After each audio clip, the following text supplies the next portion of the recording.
ਸੋ ਅੱਜ ਸਾਡੇ ਨਾਲ ਪੰਥ ਦੀ ਬੜੀ ਉੱਚ ਸ਼ਖਸੀਅਤ ਵਿਦਿਆ ਦੇ ਸੋਮੇ ਜੋ ਸ੍ਰੀਮਾਨ ਸੰਤ ਗਿਆਨੀ ਗੁਰਬਚਨ ਸਿੰਘ ਜੀ ਖਾਲਸਾ ਭਿੰਡਰਾਂ ਵਾਲਿਆਂ ਦੇ ਪੋਤਰੇ, ਉਵੇਂ ਵੀ ਸਮੁੱਚੇ ਪੰਥ ਵਿੱਚ ਸਤਿਕਾਰੇ ਔਰ ਨਿਵਾਜੇ ਮਹਾਂਪੁਰਖ ਆਪਣੀ ਵਿਦਿਆ ਕਰਕੇ ਔਰ ਜੋ ਉਹਨਾਂ ਨੇ ਕਥਾ ਔਰ ਗੁਰਮਤਿ ਦਾ ਪ੍ਰਚਾਰ ਕੀਤਾ ਉਸ ਵਾਸਤੇ।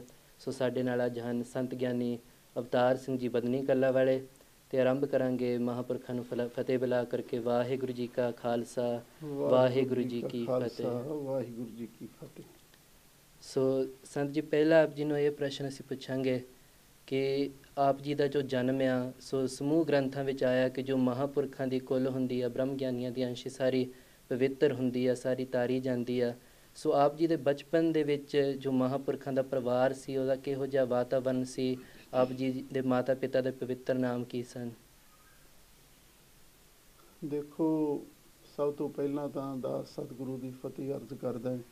ਵਾਹਿਗੁਰੂ ਜੀ ਕਾ ਖਾਲਸਾ, ਵਾਹਿਗੁਰੂ ਜੀ ਕੀ ਫਤਿਹ। ਜਿਹੜਾ ਤੁਸੀਂ ਸਵਾਲ ਕੀਤਾ ਹੈ ਪਰਿਵਾਰ ਦੇ ਵਾਤਾਵਰਨ ਦਾ, ਉਹ ਤਾਂ ਤੁਹਾਨੂੰ ਪਤਾ ਹੀ ਆ, ਬਾਕੀ ਸੰਗਤ ਨੂੰ ਵੀ ਕੁਛ ਪਤਾ ਹੀ ਆ ਵੀ ਇਸ ਪਰਿਵਾਰ ਨੂੰ ਕਲਗੀਧਰ ਪਾਤਸ਼ਾਹ ਦੀ ਬਖਸ਼ਿਸ਼ ਪ੍ਰਾਪਤ ਹੋਈ ਸੀ। ਸ਼ੁਰੂ ਤੋਂ ਹੀ ਸਿੱਖੀ ਦਾ ਵਾਤਾਵਰਨ ਸੀ ਅਤੇ ਦਾਸ ਦੇ ਪਿਤਾ ਜੀ ਭਾਈ ਕਰਤਾਰ ਸਿੰਘ ਜੀ ਮਹਾਂਪੁਰਖਾਂ ਦੇ ਵੱਡੇ ਸਪੁੱਤਰ ਸੀ। ਉਹਨਾਂ ਨੇ ਗੁਰਬਾਣੀ ਦੀ ਪਾਠ ਦੀ ਸੰਥਿਆ ਕੀਤੀ। ਬਾਕੀ ਚਲੋ ਜ਼ੁਬਾਨੀ ਉਹਨਾਂ ਨੂੰ ਬੇਅੰਤ ਬਾਣੀਆਂ ਯਾਦ ਸੀ, ਪੜ੍ਹਦੇ ਰਹਿੰਦੇ ਸੀ ਅਤੇ ਨਾਲ ਖੇਤੀਬਾੜੀ ਦਾ ਕੰਮ ਕਰਦੇ ਰਹੇ। ਅਤੇ ਮਾਤਾ ਜੀ ਦਾ ਨਾਮ ਮਾਤਾ ਸ਼ਮਸ਼ੀਰ ਕੌਰ ਜੀ ਸੀ। ਉਹਨਾਂ ਦਾ ਵੀ ਬਾਣੀ ਦੇ ਨਾਲ ਬਹੁਤ ਜ਼ਿਆਦਾ ਹੀ ਲਗਾਓ ਸੀ। ਉਹ ਸੁੰਦਰ ਗੁਟਕਾ ਸਵੇਰ ਤੋਂ ਲੈ ਕੇ ਸ਼ਾਮ ਤੱਕ ਉਹ ਪੂਰਾ ਕਰਕੇ ਪਾਠ ਕਰਕੇ ਅਤੇ ਫਿਰ ਹੀ ਉਹ ਅੰਨ ਪਾਣੀ ਛਕਦੇ ਸੀਗੇ। ਬਾਕੀ ਉਹਨਾਂ ਨੇ ਇੱਕ ਸਹਿਜ ਪਾਠ ਸ਼ੁਰੂ ਰੱਖਦੇ ਸੀਗੇ।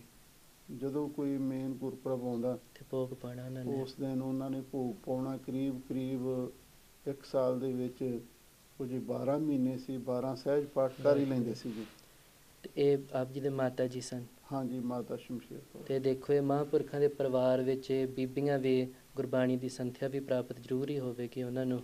ਹਾਂਜੀ, ਇਹ ਆਪਣੇ ਜਿਹੜੇ ਨਾਨੀ ਜੀ ਸੀ ਉਹਨਾਂ ਦਾ ਨਾਂ ਸੀ ਮਾਤਾ ਪ੍ਰਤਾਪ ਕੌਰ ਜੀ। ਹਾਂਜੀ, ਅਸੀਂ ਸਾਰੇ ਹੀ ਪਰਿਵਾਰ ਉਹਨਾਂ ਨੂੰ ਮਾਂ ਜੀ ਕਹਿ ਕੇ ਬੁਲਾਉਂਦੇ ਸੀ ਜੀ। ਉਹਨਾਂ ਦੇ ਬੜੀ ਸਤਿਗੁਰੂ ਦੀ ਮਿਹਰ ਸੀ। ਉਹਨਾਂ ਦਾ ਬਾਣੀ ਨਾਲ ਇੰਨਾ ਲਗਾਓ ਸੀ, ਇੰਨਾ ਪ੍ਰੇਮ ਸੀ। ਅਤੇ ਬਾਣੀ ਦੀ ਸੰਥਿਆ ਵੀ ਮਾਤਾ ਜੀ ਨੂੰ, ਇਹ 3 ਭੈਣਾਂ ਸੀ। ਹਾਂਜੀ। ਅਤੇ 1 ਭਰਾ ਸੀ। ਅਤੇ ਸਭ ਤੋਂ ਵੱਡੇ ਆਪਣੀ ਮਾਤਾ ਜੀ ਸੀ, ਮਾਤਾ ਸ਼ਮਸ਼ੀਰ ਕੌਰ ਜੀ। ਦੂਸਰੇ ਨੰਬਰ 'ਤੇ ਆਪਣੀ ਮਾਸੀ ਜੀ ਸੀ, ਬੀਬੀ ਸੁਰਜੀਤ ਕੌਰ ਜੀ। ਅਤੇ ਤੀਜੇ ਸੀ ਬੀਬੀ ਨਰਜੀਤ ਕੌਰ ਜੀ।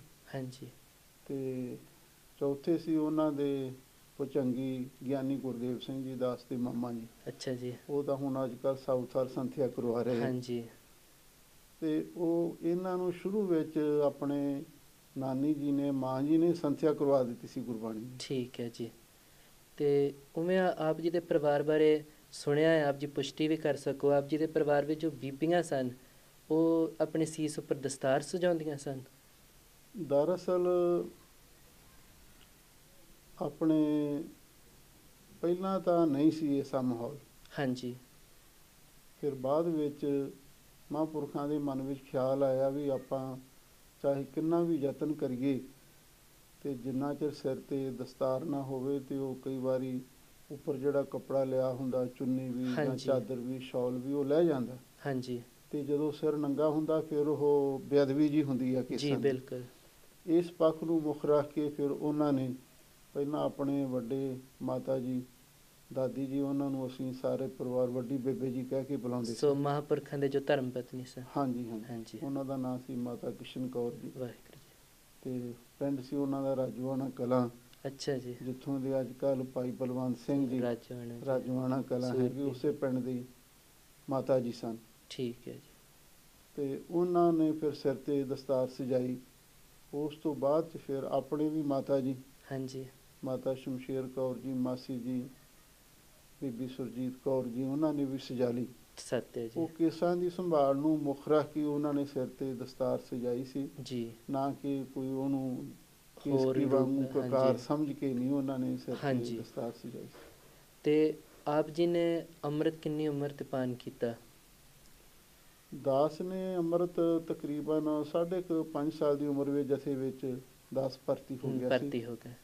ਤੇ ਉਸ ਵੇਲੇ ਜਥੇ ਦੀ ਮਰਜ਼ਾਦਾ ਹੀ ਸੀ ਜਿਹੜਾ ਵਿਦਿਆਰਥੀ ਭਰਤੀ ਹੁੰਦਾ ਸੀ ਜੀ। ਪਹਿਲਾਂ ਮਹੀਨਾ ਕੁ ਸਾਨੂੰ ਵੈਸੇ ਉਹ ਕਕਾਰ ਧਾਰਨ ਕਰਵਾਏ ਗਏ ਵੀ ਰਿਹਰਸਲ ਕਰ ਲੈਣ ਬੱਚਿਆਂ ਤੋਂ, ਕਈ ਵਾਰੀ ਹਾਂਜੀ ਪੂਰੀ ਰਹਿਤ ਨਹੀਂ ਰੱਖੀ ਜਾਂਦੀ। ਹਾਂਜੀ। ਤੇ ਉਸ ਤੋਂ ਬਾਅਦ ਫਿਰ ਉਹਨਾਂ ਨੇ ਅੰਮ੍ਰਿਤ ਛਕਾ ਦਿੱਤਾ ਸੀ ਠੀਕ ਹੈ ਜੀ। ਤਕਰੀਬਨ 5.5 ਪੌਣੇ 6 ਸਾਲ ਦੀ ਉਮਰ ਦੇ ਵਿੱਚ। ਤੇ ਨਾਲ ਹੀ ਆਪ ਜੀ ਜਥੇ ਦੇ ਵਿੱਚ ਭਰਤੀ ਹੋ ਗਏ। ਹਾਂ, ਨਾਲ ਜਥੇ ਤੇ 'ਚ ਜਥੇ ਭਰਤੀ ਵਿੱਚ ਹੋ ਜਦੋਂ ਗਏ। ਭਰਤੀ ਹੋਏ ਸੋ ਪਹਿਲਾਂ ਆਪ ਜੀ ਦੀ ਸੰਥਿਆ ਕਰਵਾਈ ਹੋਵੇਗੀ ਹਾਂ, ਤੇ ਸਭ ਤੋਂ ਪਹਿਲਾਂ ਤਾਂ ਸਮਝ ਲਓ ਜਿਹੜੀ ਗੁਰਮੁਖੀ ਦੀ 35 ਇੱਥੋਂ ਹੀ ਸ਼ੁਰੂ ਕੀਤੀ ਹੈ। ਹਾਂਜੀ ਜਿੰਨੀ ਵਿਦਿਆ ਨਾ ਊੜੇ ਆੜੇ ਤੋਂ ਲੈ ਕੇ ਹਾਂਜੀ। ਉਹ ਸਾਰੀ ਟਕਸਾਲ ਚੋਂ ਹੀ ਆਰੰਭ ਕੀਤੀ ਸੀ ਜੀ ਕਿਉਂਕਿ ਇੱਕ ਤਾਂ ਪਰਿਵਾਰ ਦਾ ਵਾਤਾਵਰਨ ਹੀ ਇਹੋ ਜਿਹਾ ਸੀ। ਜੀ।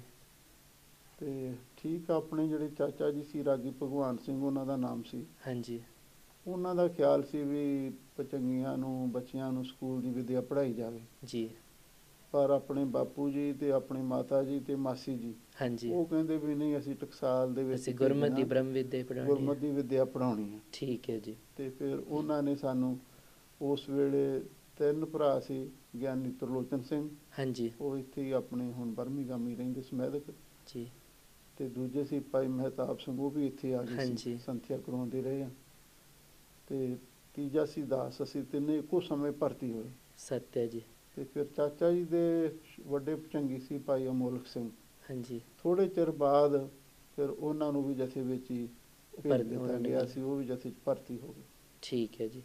ਤੇ ਫਿਰ ਆਪ ਜੀ ਨੇ ਗੁਰਬਾਣੀ ਦੀ ਸੰਥਿਆ ਉਦੋਂ ਸਭ ਕੁਝ ਪ੍ਰਾਰੰਭ ਕੀਤਾ, ਵਿਦਿਆ ਵੀ।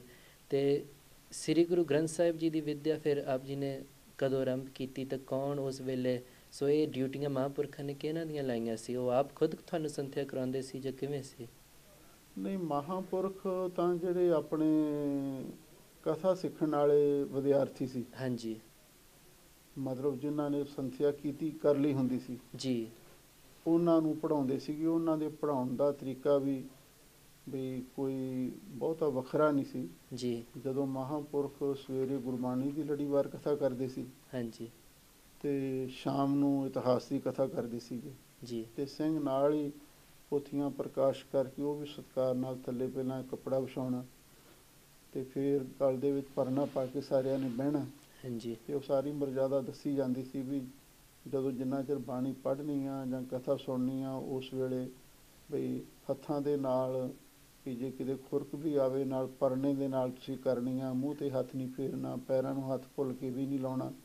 ਜਦੋਂ ਪਾਠ ਕਰਨਾ ਤੇ ਫਿਰ ਉਹ ਪੋਥੀਆਂ ਪ੍ਰਕਾਸ਼ ਕਰਕੇ ਨਾਲ ਦੀ ਨਾਲ ਹੀ ਉਹ ਜੀ। ਸੰਥਿਆ ਹੋਈ ਜਾਂਦੀ ਸੀ, ਨਾਲ ਹੀ ਕਥਾ ਵਾਲੇ ਸਿੰਘਾਂ ਦੀ ਠੀਕ ਹੈ ਜੀ। ਤੇ ਉਹ ਪੜ੍ਹਾਈ ਹੋਈ ਜਾਂਦੀ ਸੀ। ਠੀਕ ਤੇ ਹੈ ਇਸੇ ਜੀ। ਤਰ੍ਹਾਂ ਇਤਿਹਾਸ ਦੀ। ਤੇ ਇੱਕ ਤੀਜਾ ਸਮਾਂ ਹੁੰਦਾ ਸੀ ਮਹਾਂਪੁਰਖ, ਫਿਰ ਉਹ ਸਵੇਰ ਦੀ ਕਥਾ ਤੋਂ ਬਾਅਦ ਤੇ ਕੁਛ ਸਮਾਂ 50 ਅੰਗ ਗੁਰੂ ਮਹਾਰਾਜ ਦੇ ਸਹਿਜ ਪਾਠ ਦੇ ਉਹ ਆਪ ਕਰਦੇ ਸੀਗੇ ਪਹਿਲਾਂ। ਹਾਂਜੀ ਫਿਰ ਜਦੋਂ ਸਰੀਰ ਢਿੱਲਾ ਹੋਇਆ ਫਿਰ ਉਹ ਸੰਤ ਕਰਤਾਰ ਸਿੰਘ ਜੀ ਜਿਹੜੇ ਉਹਨਾਂ ਦੀ ਗੜਵਈ ਸੀ, ਹਾਂਜੀ ਬਾਅਦ ਵਿੱਚ ਚਲੋ ਮਹਾਂਪੁਰਖ ਬਣੇ। ਹਾਂਜੀ। ਫਿਰ ਉਹ ਪਾਠ ਸੁਣਾਉਂਦੇ ਸੀ, ਮਹਾਂਪੁਰਖ ਬਰਾਬਰ ਨਾਲ ਸਰਵਣ ਬੈਠ ਕਰਦੇ ਕੇ ਸੀ। ਸਰਵਣ ਕਰ ਲੈਂਦੇ ਸੀ। ਠੀਕ ਹੈ ਜੀ। ਤੇ ਇਸ ਤਰ੍ਹਾਂ ਫਿਰ ਉਸ ਤੋਂ ਬਾਅਦ ਫਿਰ ਉਹ ਜਲ ਪਾਣੀ ਛਕ ਕੇ ਫਿਰ ਜਿਹੜੇ ਪ੍ਰਾਈਵੇਟ ਗ੍ਰੰਥ ਹੁੰਦੇ ਸੀ, ਹਾਂਜੀ ਜਿਨ੍ਹਾਂ ਵਿੱਚ ਮਤਲਬ ਵਿਸ਼ੇਸ਼ ਕਰਕੇ ਜਿਵੇਂ ਛੋਟੀ ਕਥਾ ਵਾਲੇ ਗ੍ਰੰਥ ਸੀਗੇ, ਜਿਹਨੂੰ ਵਿਦਾਂਤ ਦੇ ਗ੍ਰੰਥ ਕਹਿੰਦੇ ਆ। ਪੂਰੇ ਤਾਂ ਨਹੀਂ ਵਿਦਾਨ ਦੇ ਹੈਗੇ ਆ, ਸਾਰ ਕੁਤਾਬਲੀ ਆ ਜਾਂ ਪਾਵਰ ਸਿਮਰਤ, ਜੀ। ਚਣਾਕਾ, ਅਧਿਆਤਮ ਪ੍ਰਕਾਸ਼, ਵਿਚਾਰਮਾਲਾ, ਚੰਦਰ ਪ੍ਰਬੋਧ ਨਾਟਕ। ਹਾਂਜੀ ਤੇ ਇਸ ਤਰ੍ਹਾਂ ਉਹ ਜਿਹੜੇ ਗ੍ਰੰਥ ਸੀਗੇ, ਵੈਰਾਗ ਸ਼ਤਕ ਹਾਂਜੀ। ਤੇ ਵਿਚਾਰ ਸਾਗਰ ਤੱਕ ਮਹਾਂਪੁਰਖ ਆਪ ਪੜ੍ਹਾਉਂਦੇ ਰਹੇ ਆ। ਸੰਤ ਗਿਆਨੀ ਗੁਰਬਚਨ ਸਿੰਘ ਜੀ। ਹਾਂਜੀ ਹਾਂਜੀ। ਜੀ। ਤੇ ਫਿਰ ਉਹ ਜਦੋਂ ਬਾਅਦ ਵਿੱਚ ਆਪ ਉਹ ਗੁਰਬਾਣੀ ਤੇ ਇਤਿਹਾਸ ਦੀ ਗੁਰਮਤਿ ਦੀ ਪੜ੍ਹਾਈ ਕਰਾਉਂਦੇ ਰਹੇ ਸਿੰਘਾਂ ਨੂੰ। ਹਾਂਜੀ ਤੇ ਫਿਰ ਇਹ ਜਿਹੜੀ ਵਿਧਾਨ ਦੀ ਸੀਗੀ ਜਿਹੜੀ ਵਿਦਿਆ, ਹਾਂਜੀ। ਇਹ ਫਿਰ ਉਹਨਾਂ ਨੇ ਸੰਤ ਗਿਆਨੀ ਮੋਹਨ ਸਿੰਘ ਜੀ ਪਿੰਡਰਾਂ ਵਾਲੇ ਮਹਾਂਪੁਰਖਾਂ ਨੂੰ ਆਖਿਆ ਵੀ ਤੁਸੀਂ ਇਹ ਵਿਦਾਂਤ ਪੜ੍ਹ ਕੇ ਆਓ। ਜੀ। ਉਹਨਾਂ ਨੂੰ ਸਪੈਸ਼ਲ ਤੌਰ 'ਤੇ ਅੰਮ੍ਰਿਤਸਰ ਸਾਹਿਬ, ਉੱਥੇ ਠਾਕੁਰਾਂ ਦਾ ਡੇਰਾ ਜਿੱਥੇ ਨਿਰਮਲੇ ਹਾਂਜੀ ਸੰਤ ਰਹਿੰਦੇ ਸੀ, ਜੀ। ਉੱਥੇ ਭੇਜਿਆ। ਫਿਰ ਉੱਥੋਂ ਉਹਨਾਂ ਨੇ ਵਿਦਾਂਤ ਪੜ੍ਹਿਆ, ਸੰਸਕ੍ਰਿਤ ਪੜ੍ਹੀ, ਵਿਆਕਰਨ ਪੜ੍ਹਿਆ, ਪਿੰਗਲ ਪੜ੍ਹਿਆ, ਉਹ ਸਾਰਾ ਕੁਛ ਪੜ੍ਹ ਕੇ ਹਾਂਜੀ ਫਿਰ ਉਹ ਜਥੇ ਵਿੱਚ ਆਏ। ਅਤੇ ਫਿਰ ਮਹਾਂਪੁਰਖਾਂ ਨੇ ਉਹਨਾਂ ਦੀ ਡਿਊਟੀ ਲਾਈ ਸੀ ਜਿਨ੍ਹਾਂ ਨੇ ਵਿਚਾਰ ਸਾਗਰ ਜਾਂ ਵਿਦਾਂਤ ਦੇ ਗ੍ਰੰਥ ਪੜ੍ਹਨੇ, ਇਹਨਾਂ ਨੂੰ ਗਿਆਨੀ ਮੋਹਨ ਸਿੰਘ ਹੋਰੀ ਪੜ੍ਹਾਉਣਗੇ। ਜੀ ਅਤੇ ਜਿਨ੍ਹਾਂ ਨੇ ਗੁਰਬਾਣੀ ਦੇ ਪਾਠ ਦੀ ਸੰਥਿਆ ਕਰਨੀ ਆ, ਉਹਨਾਂ ਵਿੱਚ ਪਹਿਲੇ ਨੰਬਰ 'ਤੇ ਭਾਈ ਕਰਤਾਰ ਸਿੰਘ ਜੀ ਪ੍ਰੇਮੀ ਜੀ ਸੀ, ਹਾਂਜੀ ਜਿਨ੍ਹਾਂ ਨੇ ਗੁਰਬਾਣੀ ਪਾਠ ਦਰਸ਼ਨ ਅਤੇ ਗੁਰਬਾਣੀ ਪਾਠ ਦਰਪਣ ਜੋ ਗ੍ਰੰਥ ਮਹਿਤੇ ਵੱਲੋਂ ਇਹ ਪਾਠ ਵਾਲੀਆਂ ਕਾਪੀਆਂ ਇਹਨਾਂ ਨੂੰ ਪਹਿਲਾਂ ਕਹਿੰਦੇ ਸੀਗੇ, ਹਾਂਜੀ ਉਹਨਾਂ ਨੇ ਪਹਿਲਾਂ ਕਾਪੀਆਂ 'ਤੇ ਪਾਠ ਵਿਸਰਾਮ ਲਿਖੇ ਸੀ, ਬਾਅਦ ਵਿੱਚ ਚਲੋ ਪੁਸਤਕ ਦੇ ਰੂਪ ਦੇ ਵਿੱਚ ਇਹਨਾਂ ਨੂੰ ਪ੍ਰਕਾਸ਼ਿਤ ਕੀਤਾ ਗਿਆ। ਠੀਕ ਹੈ ਇਹ ਜੀ। ਉਹਨਾਂ ਦੇ ਲਿਖੇ ਹੋਏ ਆ, ਇਹ ਸੰਤ ਗਿਆਨੀ ਕਰਤਾਰ ਸਿੰਘ ਜੀ ਪ੍ਰੇਮੀ ਦੀ ਦੇਣ ਆ। ਪ੍ਰੇਮੀ ਜੀ ਦੀ ਦੇਣ। ਹਾਂਜੀ ਅਤੇ ਪ੍ਰੇਮੀ ਜੀ ਇੱਕ ਉਹ ਵਿਦਿਆਰਥੀ ਸੀ ਆਪਣੇ ਜਥੇ ਦੇ, ਜਿਨ੍ਹਾਂ ਨੇ ਮਹਾਂਪੁਰਖਾਂ ਤੋਂ ਆਪ ਹੀ ਸੰਥਿਆ ਗੁਰਬਾਣੀ ਦੀ ਲਈ ਸੀ। ਅੱਛਾ ਜੀ। ਹੋਰ ਕਿਸੇ ਵਿਦਿਆਰਥੀ ਨੂੰ ਮਹਾਂਪੁਰਖਾਂ ਨੇ ਗੁਰਬਾਣੀ ਦੀ ਸੰਥਿਆ ਨਹੀਂ ਕਰਵਾਈ। ਜੀ ਕੇਵਲ ਇਹ ਚਲੋ ਆਪਾਂ ਉਹਨਾਂ ਨੂੰ ਚਲੋ ਗੁਰਮੁਖ ਪਿਆਰੇ ਕਹਿ ਦਈਏ, ਮਹਾਂਪੁਰਖ ਕਹਿ ਦਈਏ, ਇਹ ਸਤਿਕਾਰ ਵਾਸਤੇ ਕੋਈ ਵੀ ਆਪਾਂ ਸ਼ਬਦ ਵਰਤ ਸਕਦੇ ਹਾਂ। ਹਾਂਜੀ ਇਹ ਪ੍ਰੇਮੀ ਕਰਤਾਰ ਸਿੰਘ ਜੀ ਹੋਣਾ ਦੀ ਦੇਣ। ਜੀ ਅਤੇ ਦੂਜੇ ਪਾਸੇ ਬਾਬਾ ਲਾਹੌਰਾ ਸਿੰਘ ਜੀ ਸਨ, ਉਹ ਮਨਾਵੇਂ ਦੇ ਸੀ। ਹਾਂਜੀ ਮਨਾਵੇਂ ਦਾਸ ਦੇ ਨਾਨਕੇ ਆ। ਹਾਂਜੀ, ਜਿੱਥੇ ਗਿਆਨੀ ਗੁਰਦੇਵ ਸਿੰਘ ਜੀ ਦਾ ਵੀ ਆਪਾਂ ਹਾਂਜੀ, ਜ਼ਿਕਰ ਹਾਂਜੀ। ਕੀਤਾ। ਅਤੇ ਇਹ ਬਾਬਾ ਲਾਹੌਰਾ ਸਿੰਘ ਜੀ ਉੱਥੋਂ ਦੇ ਸੀਗੇ, ਮਨਾਵੇਂ ਅੱਛਾ ਦੇ। ਜੀ। ਅਤੇ ਇਹ ਦੂਜੇ ਪਾਸੇ ਸੰਥਿਆ ਇਹ ਕਰਵਾਉਂਦੇ ਸੀਗੇ। ਹਾਂਜੀ ਅਤੇ ਦੋ ਉਸਤਾਦ ਸੀ ਮੇਨ ਮਹਾਂਪੁਰਖਾਂ ਦੇ ਜਥੇ ਵੀ, ਜਿਹੜੇ ਗੁਰਬਾਣੀ ਦੀ ਸੰਥਿਆ ਕਰਵਾਉਂਦੇ ਸੀ।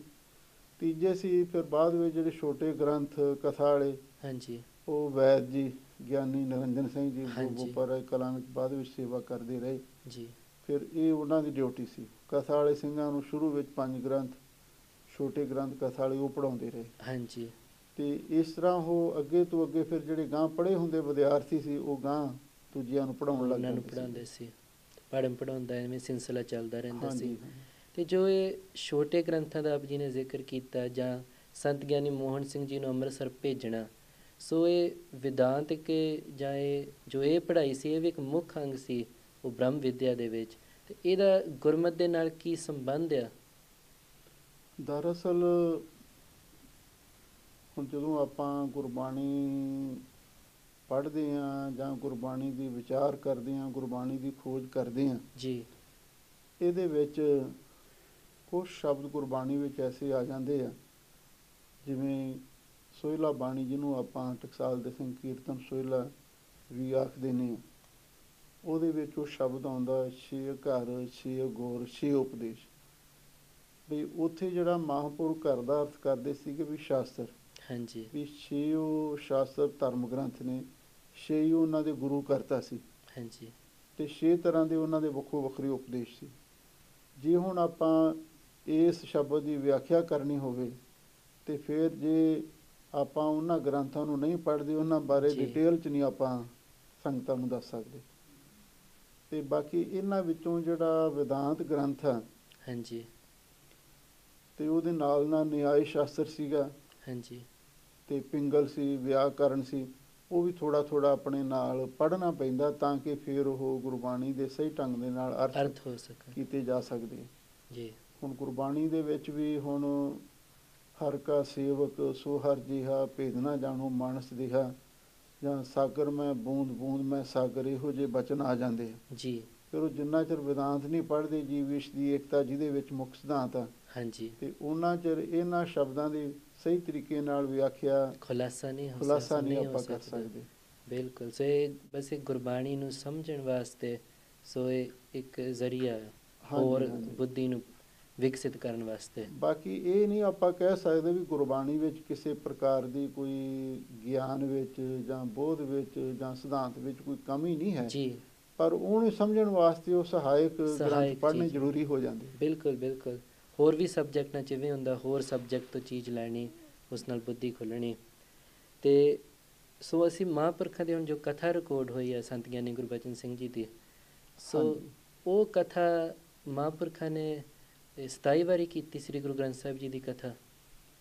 ਹਾਂਜੀ, ਜਿਹੜੀ ਮੁਕੰਮਲ ਕਥਾ ਮਹਾਂਪੁਰਖਾਂ ਦੀ, ਕਿਉਂਕਿ ਇਹ ਤਾਂ ਪੁਰਾਣੇ ਵਿਦਿਆਰਥੀ ਸਿੰਘ ਹੀ ਦੱਸਦੇ, ਕਿਉਂਕਿ ਹਾਂਜੀ। ਜਿਵੇਂ ਜਿਵੇਂ ਫਿਰ ਵਿਦਿਆਰਥੀ ਦਾ ਬਦਲਦੇ ਰਹਿੰਦੇ ਸੀ, ਮਹਾਂਪੁਰਖ ਕਥਾ ਦਾ ਹਮੇਸ਼ਾ ਇੱਕ ਰਸ ਲੜੀਵਾਰ ਕਰਦੇ ਰਹਿੰਦੇ ਸੀਗੇ। ਜੀ ਅਤੇ ਇਹ ਜਿਹੜੀ ਕਥਾ ਹੁਣ ਮਹਾਂਪੁਰਖ ਕਰਦੇ ਸੀਗੇ, ਹੁਣ ਇਹ ਬਸੰਤ ਰਾਗ ਤੱਕ ਇਹਨਾਂ ਨੇ ਕੀਤੀ ਸੀਗੀ, ਜਿਹੜੀ ਅਖੀਰਲੀ ਕਥਾ ਸੀ। ਜੀ।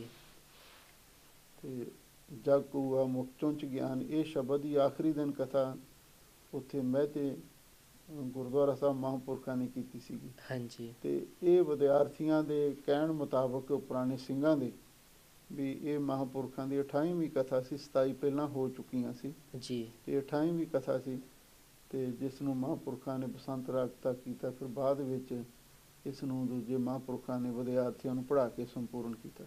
ਠੀਕ ਹੈ ਜੀ। ਤੇ ਜਿਹੜੀ ਕਥਾ ਇਹ ਰਿਕਾਰਡ ਹੋਈ ਆ, ਤੇ ਇਹ ਕਥਾ ਇੱਕ ਵਾਰੀ ਮਹਾਂਪੁਰਖਾਂ ਨੇ ਕੀਤੀ ਜਾਂ ਵੱਖਰੇ ਵੱਖਰੇ ਜਗ੍ਹਾ ਤੋਂ ਇਹ ਕਥਾ ਰਿਕਾਰਡ ਹੋਈ ਆ? ਇਹ ਦਰਅਸਲ ਮਹਾਂਪੁਰਖ ਵਿਚਰ ਕੇ ਪ੍ਰਚਾਰ ਕਰਦੇ ਸੀ, ਵਿਚਰ ਕੇ ਆਪਣੇ ਸਿੰਘਾਂ ਨੂੰ ਵਿਦਿਆ ਪੜ੍ਹਾਉਂਦੇ ਸੀਗੇ। ਇਹ ਇੱਕ ਥਾਂ ਤੇ ਨਹੀਂ ਇਹ ਰਿਕਾਰਡਿੰਗ ਹੋਈ। ਹਾਂਜੀ। ਮਹਾਂਪੁਰਖ ਜਿੱਥੇ ਵੀ ਜਾਂਦੇ ਸੀਗੇ ਤੇ ਉੱਥੇ ਹੀ ਮਤਲਬ ਸਾਰੇ ਥਾਵਾਂ ਤੇ ਇਹ ਕਥਾ ਦੇ ਨਾਲ ਦੀ ਨਾਲ ਰਿਕਾਰਡਿੰਗ ਹੁੰਦੀ ਸੀ। ਨਾਲ ਦੱਸਦੇ ਵੀ ਅਸੀਂ ਇਸ ਜਗ੍ਹਾ ਪਹੁੰਚ ਚੁੱਕੇ ਹਾਂ। ਹਾਂਜੀ। ਦਰਅਸਲ ਇਸ ਤੋਂ ਪਹਿਲਾਂ ਇੱਕ ਇਹਦੇ ਨਾਲ ਛੋਟੀ ਜਿਹੀ ਘਟਨਾ ਹੋਰ ਵੀ ਜੁੜਦੀ ਆ ਜੀ। ਜਿਹੜੇ ਮਹਾਂਪੁਰਖਾਂ ਦੇ ਪੁਰਾਣੇ ਵਿਦਿਆਰਥੀ ਸੀ, ਜਿਨ੍ਹਾਂ ਵਿੱਚ ਸੰਤ ਗਿਆਨੀ ਮੋਹਨ ਸਿੰਘ ਜੀ, ਹਾਂਜੀ, ਪਿੰਡਰਾਂ ਵਾਲੇ ਮਹਾਂਪੁਰਖ, ਤੇ ਸੰਤ ਨਹੀਂ ਸਿੰਘ ਸਾਹਿਬ, ਗਿਆਨੀ ਕਿਰਪਾਲ ਸਿੰਘ ਜੀ, ਹਾਂਜੀ, ਜਿਹੜੇ ਬਾਅਦ ਵਿੱਚ ਹੈੱਡ ਗ੍ਰੰਥੀ ਸ਼੍ਰੀ ਦਰਬਾਰ ਸਾਹਿਬ, ਜਥੇਦਾਰ ਅਕਾਲ ਤਖਤ ਸਾਹਿਬ ਹੋਏ। ਹੋਰ ਵਿਦਿਆਰਥੀ ਪੁਰਾਣੇ, ਉਹਨਾਂ ਨੇ ਬੇਨਤੀ ਕੀਤੀ ਸੀ, ਮਹਾਂਪੁਰਖੋ ਤੁਸੀਂ ਸੰਪਰਦਾਈ ਟੀਕਾ ਲਿਖੋ। ਪਹਿਲਾਂ ਮਹਾਂਪੁਰਖ ਤਿਆਰ ਵੀ ਹੋ ਗਏ। ਹਾਂਜੀ। ਜਦੋਂ ਬਾਅਦ ਵਿੱਚ ਸਿੰਘ ਤਿਆਰ ਹੋ ਕੇ ਗਏ ਵੀ ਅਸੀਂ ਹੁਣ ਲਿਖਣ ਦੀ ਸੇਵਾ ਕਰਾਂਗੇ, ਕਿਉਂਕਿ ਮਹਾਂਪੁਰਖਾਂ ਨੇ ਕਿਹਾ ਸੀ ਅਸੀਂ ਤੁਹਾਨੂੰ ਅਰਥ ਦੱਸੀ ਜਾਵਾਂਗੇ, ਲਿਖਣ ਦੀ ਸੇਵਾ ਖੇਚਲ ਤੁਸੀਂ ਕਰ ਲਈ ਜੀ। ਉਹ ਕਹਿੰਦੇ ਸਤ ਬਚਨ। ਤੇ ਗਿਆਨੀ ਮੋਹਨ ਸਿੰਘ ਹੋਰਾਂ ਦੀ ਤੇ ਗਿਆਨੀ ਕਿਰਪਾਲ ਸਿੰਘ ਹੋਰਾਂ ਦੀ ਲਿਖਾਈ ਵਧੀਆ ਸੀ, ਤੇ ਉਹ ਵੀ ਗੁਰਬਾਣੀ ਦੇ ਅਰਥਾਂ ਨੂੰ, ਵਿਚਾਰ ਨੂੰ ਚੰਗੀ ਤਰ੍ਹਾਂ ਸਮਝਦੇ ਸੀਗੇ ਜੀ। ਇਹਨਾਂ ਨੇ ਲਿਖਣ ਦੀ ਸੇਵਾ ਲੈ ਲਈ ਸੀ। ਪਰ ਜਦੋਂ ਇਹ ਤਿਆਰ ਹੋ ਕੇ ਗਏ ਤੇ ਮਹਾਂਪੁਰਖਾਂ ਦੇ ਮਨ 'ਚ ਕੋਈ ਪਰਮੇਸ਼ਰ ਵੱਲੋਂ ਪੂਰਨਾ ਹੋਇਆ। ਉਹਨਾਂ ਨੇ ਵਾਰਾਮਦੀਕ ਸ਼ਲੋਕਾਂ ਦੀਆਂ ਉਹ ਪੰਕਤੀਆਂ ਪੜ੍ਹੀਆਂ, ਪੂਰੀ ਕਾ ਕੀਆ ਸਭ ਕਿਛ ਪੂਰਾ, ਘੱਟ ਵੱਧ ਕਿਛ ਨਾਹੀਂ, ਨਾਨਕ ਗੁਰਮੁਖ ਐਸਾ ਜਾਣੈ ਪੂਰੇ ਮਾਹੀ ਸਮਾਹੀ। ਮਹਾਂਪੁਰਖ ਕਹਿਣ ਲੱਗੇ ਵੀ ਜੇ ਟੀਕਾ ਲਿਖਣਾ ਹੁੰਦਾ ਤੇ ਕਲਗੀਧਰ ਪਾਤਸ਼ਾਹ ਵੀ ਲਿਖ ਸਕਦੇ ਸੀ। ਉਹਨਾਂ ਨੇ ਜ਼ੁਬਾਨੀ ਸਿੰਘਾਂ ਨੂੰ ਕਥਾ ਸੁਣਾਈ ਸੀ। ਸਾਡੀ ਵੀ ਇਹ ਡਿਊਟੀ, ਅਸੀਂ ਵੀ ਹੁਣ ਸਿੰਘਾਂ ਨੂੰ ਵੀ ਇਹੀ ਕਥਾ ਸੁਣਾਵਾਂਗੇ। ਜਦੋਂ ਆਪਾਂ ਟੀਕਾ ਲਿਖ ਦਿੰਦੇ ਹਾਂ, ਉਹਦੇ ਵਿੱਚ ਫਿਰ ਕਈ ਵਿਦਵਾਨ ਕਿੰਤੂ ਪਰੰਤੂ ਕਰਦੇ ਆ, ਉਹ ਹੋਰ ਤਰ੍ਹਾਂ ਦੇ ਨਾਲ ਲਿਖਤ ਵਿੱਚ ਆ ਜਾਂਦਾ। ਹਾਂਜੀ। ਫਿਰ ਉਹਦੇ ਉੱਤੇ ਕਈਆਂ ਨੂੰ ਇਹ ਹੁੰਦਾ ਵੀ ਅਸੀਂ ਜਿਹੜਾ ਅਰਥ ਕੀਤਾ ਸ਼ਾਇਦ ਕੋਈ ਹੋਰ ਨਹੀਂ ਕਰ ਸਕਦਾ ਹੋਵੇ, ਥੋੜ੍ਹਾ ਜਿਹਾ ਮਾਣ ਜਿਹਾ ਵੀ ਕੁਦਰਤੀ ਤੌਰ 'ਤੇ ਫੁਰਨ ਦੀ ਸੰਭਾਵਨਾ ਹੁੰਦੀ। ਹਾਂਜੀ। ਮਹਾਂਪੁਰਖਾਂ ਨੇ ਆਖਿਆ ਵੀ ਨਹੀਂ, ਵੀ ਹੁਣ ਫਿਰ ਸਿੰਘਾਂ ਨੇ ਵਿਚਾਰ ਕੀਤੀ। ਮਹਾਂਪੁਰਖਾਂ ਨੇ ਟੀਕਾ ਤਾਂ ਹੁਣ ਲਿਖਾਉਣਾ ਨਹੀਂ, ਪਰ ਇਹ ਜਿਹੜੇ ਸੰਪਰਦਾਇ ਅਰਥ ਇਹਨਾਂ ਨੂੰ ਕਿਵੇਂ ਸੰਭਾਲਿਆ ਜਾਵੇ ਜੀ। ਫਿਰ ਜਦੋਂ ਸੰਤ ਕਰਤਾਰ ਸੋਹਣੀ ਜਥੇ ਵਿੱਚ ਆਏ ਤੇ ਫਿਰ ਉਸ ਵੇਲੇ ਸਿੰਘਾਂ ਨੇ, ਵਿਦਿਆਰਥੀਆਂ ਨੇ ਵਿਚਾਰ ਕੀਤੀ ਵੀ ਜੇ ਮਹਾਂਪੁਰਖ ਟੀਕਾ ਲਿਖ ਦੇਣ ਚੰਗੀ ਗੱਲ ਆ, ਪਰ ਮਹਾਂਪੁਰਖਾਂ ਦੀ ਸਿਹਤ ਉਸ ਵੇਲੇ ਮਹਿਤੇ ਵਾਲੇ ਸੰਤ ਕਰਤਾਰ ਸਿੰਘ ਜੀ। ਹਾਂਜੀ, ਹਾਂਜੀ। ਤੇ ਮਹਾਂਪੁਰਖਾਂ ਦੀ ਸਿਹਤ ਉਸ ਵੇਲੇ ਕਾਫੀ ਢਿੱਲੀ ਹੋ ਚੁੱਕੀ ਸੀ। ਉਹ ਕਹਿੰਦੇ ਵੀ ਹੁਣ ਇਹ ਆਪਾਂ ਮਹਾਂਪੁਰਖਾਂ ਨੂੰ ਨਹੀਂ ਖੇਚਲ ਦੇਣੀ। ਹਾਂਜੀ। ਸਰੀਰ ਉਹਨਾਂ ਦਾ ਢਿੱਲਾ। ਫਿਰ ਉਹ ਕਥਾ ਜਿਹੜੀ ਰੋਜ਼ਾਨਾ ਕਰਦੇ ਸੀਗੇ, ਉਹ ਕਹਿੰਦੇ ਆਪਾਂ ਉਹ ਰਿਕਾਰਡਿੰਗ ਕਰਨ ਦਾ ਪ੍ਰੋਗਰਾਮ ਬਣਾਈਏ ਜੀ। ਤੇ ਫਿਰ ਇਹ ਸੇਵਾ ਇੱਕ ਉਹ ਕਲਕੱਤੇ ਤੋਂ ਸੀ, ਸਰਦਾਰ ਲਾਭ ਸਿੰਘ ਜੀ ਖਟੜੇ ਵਾਲੇ।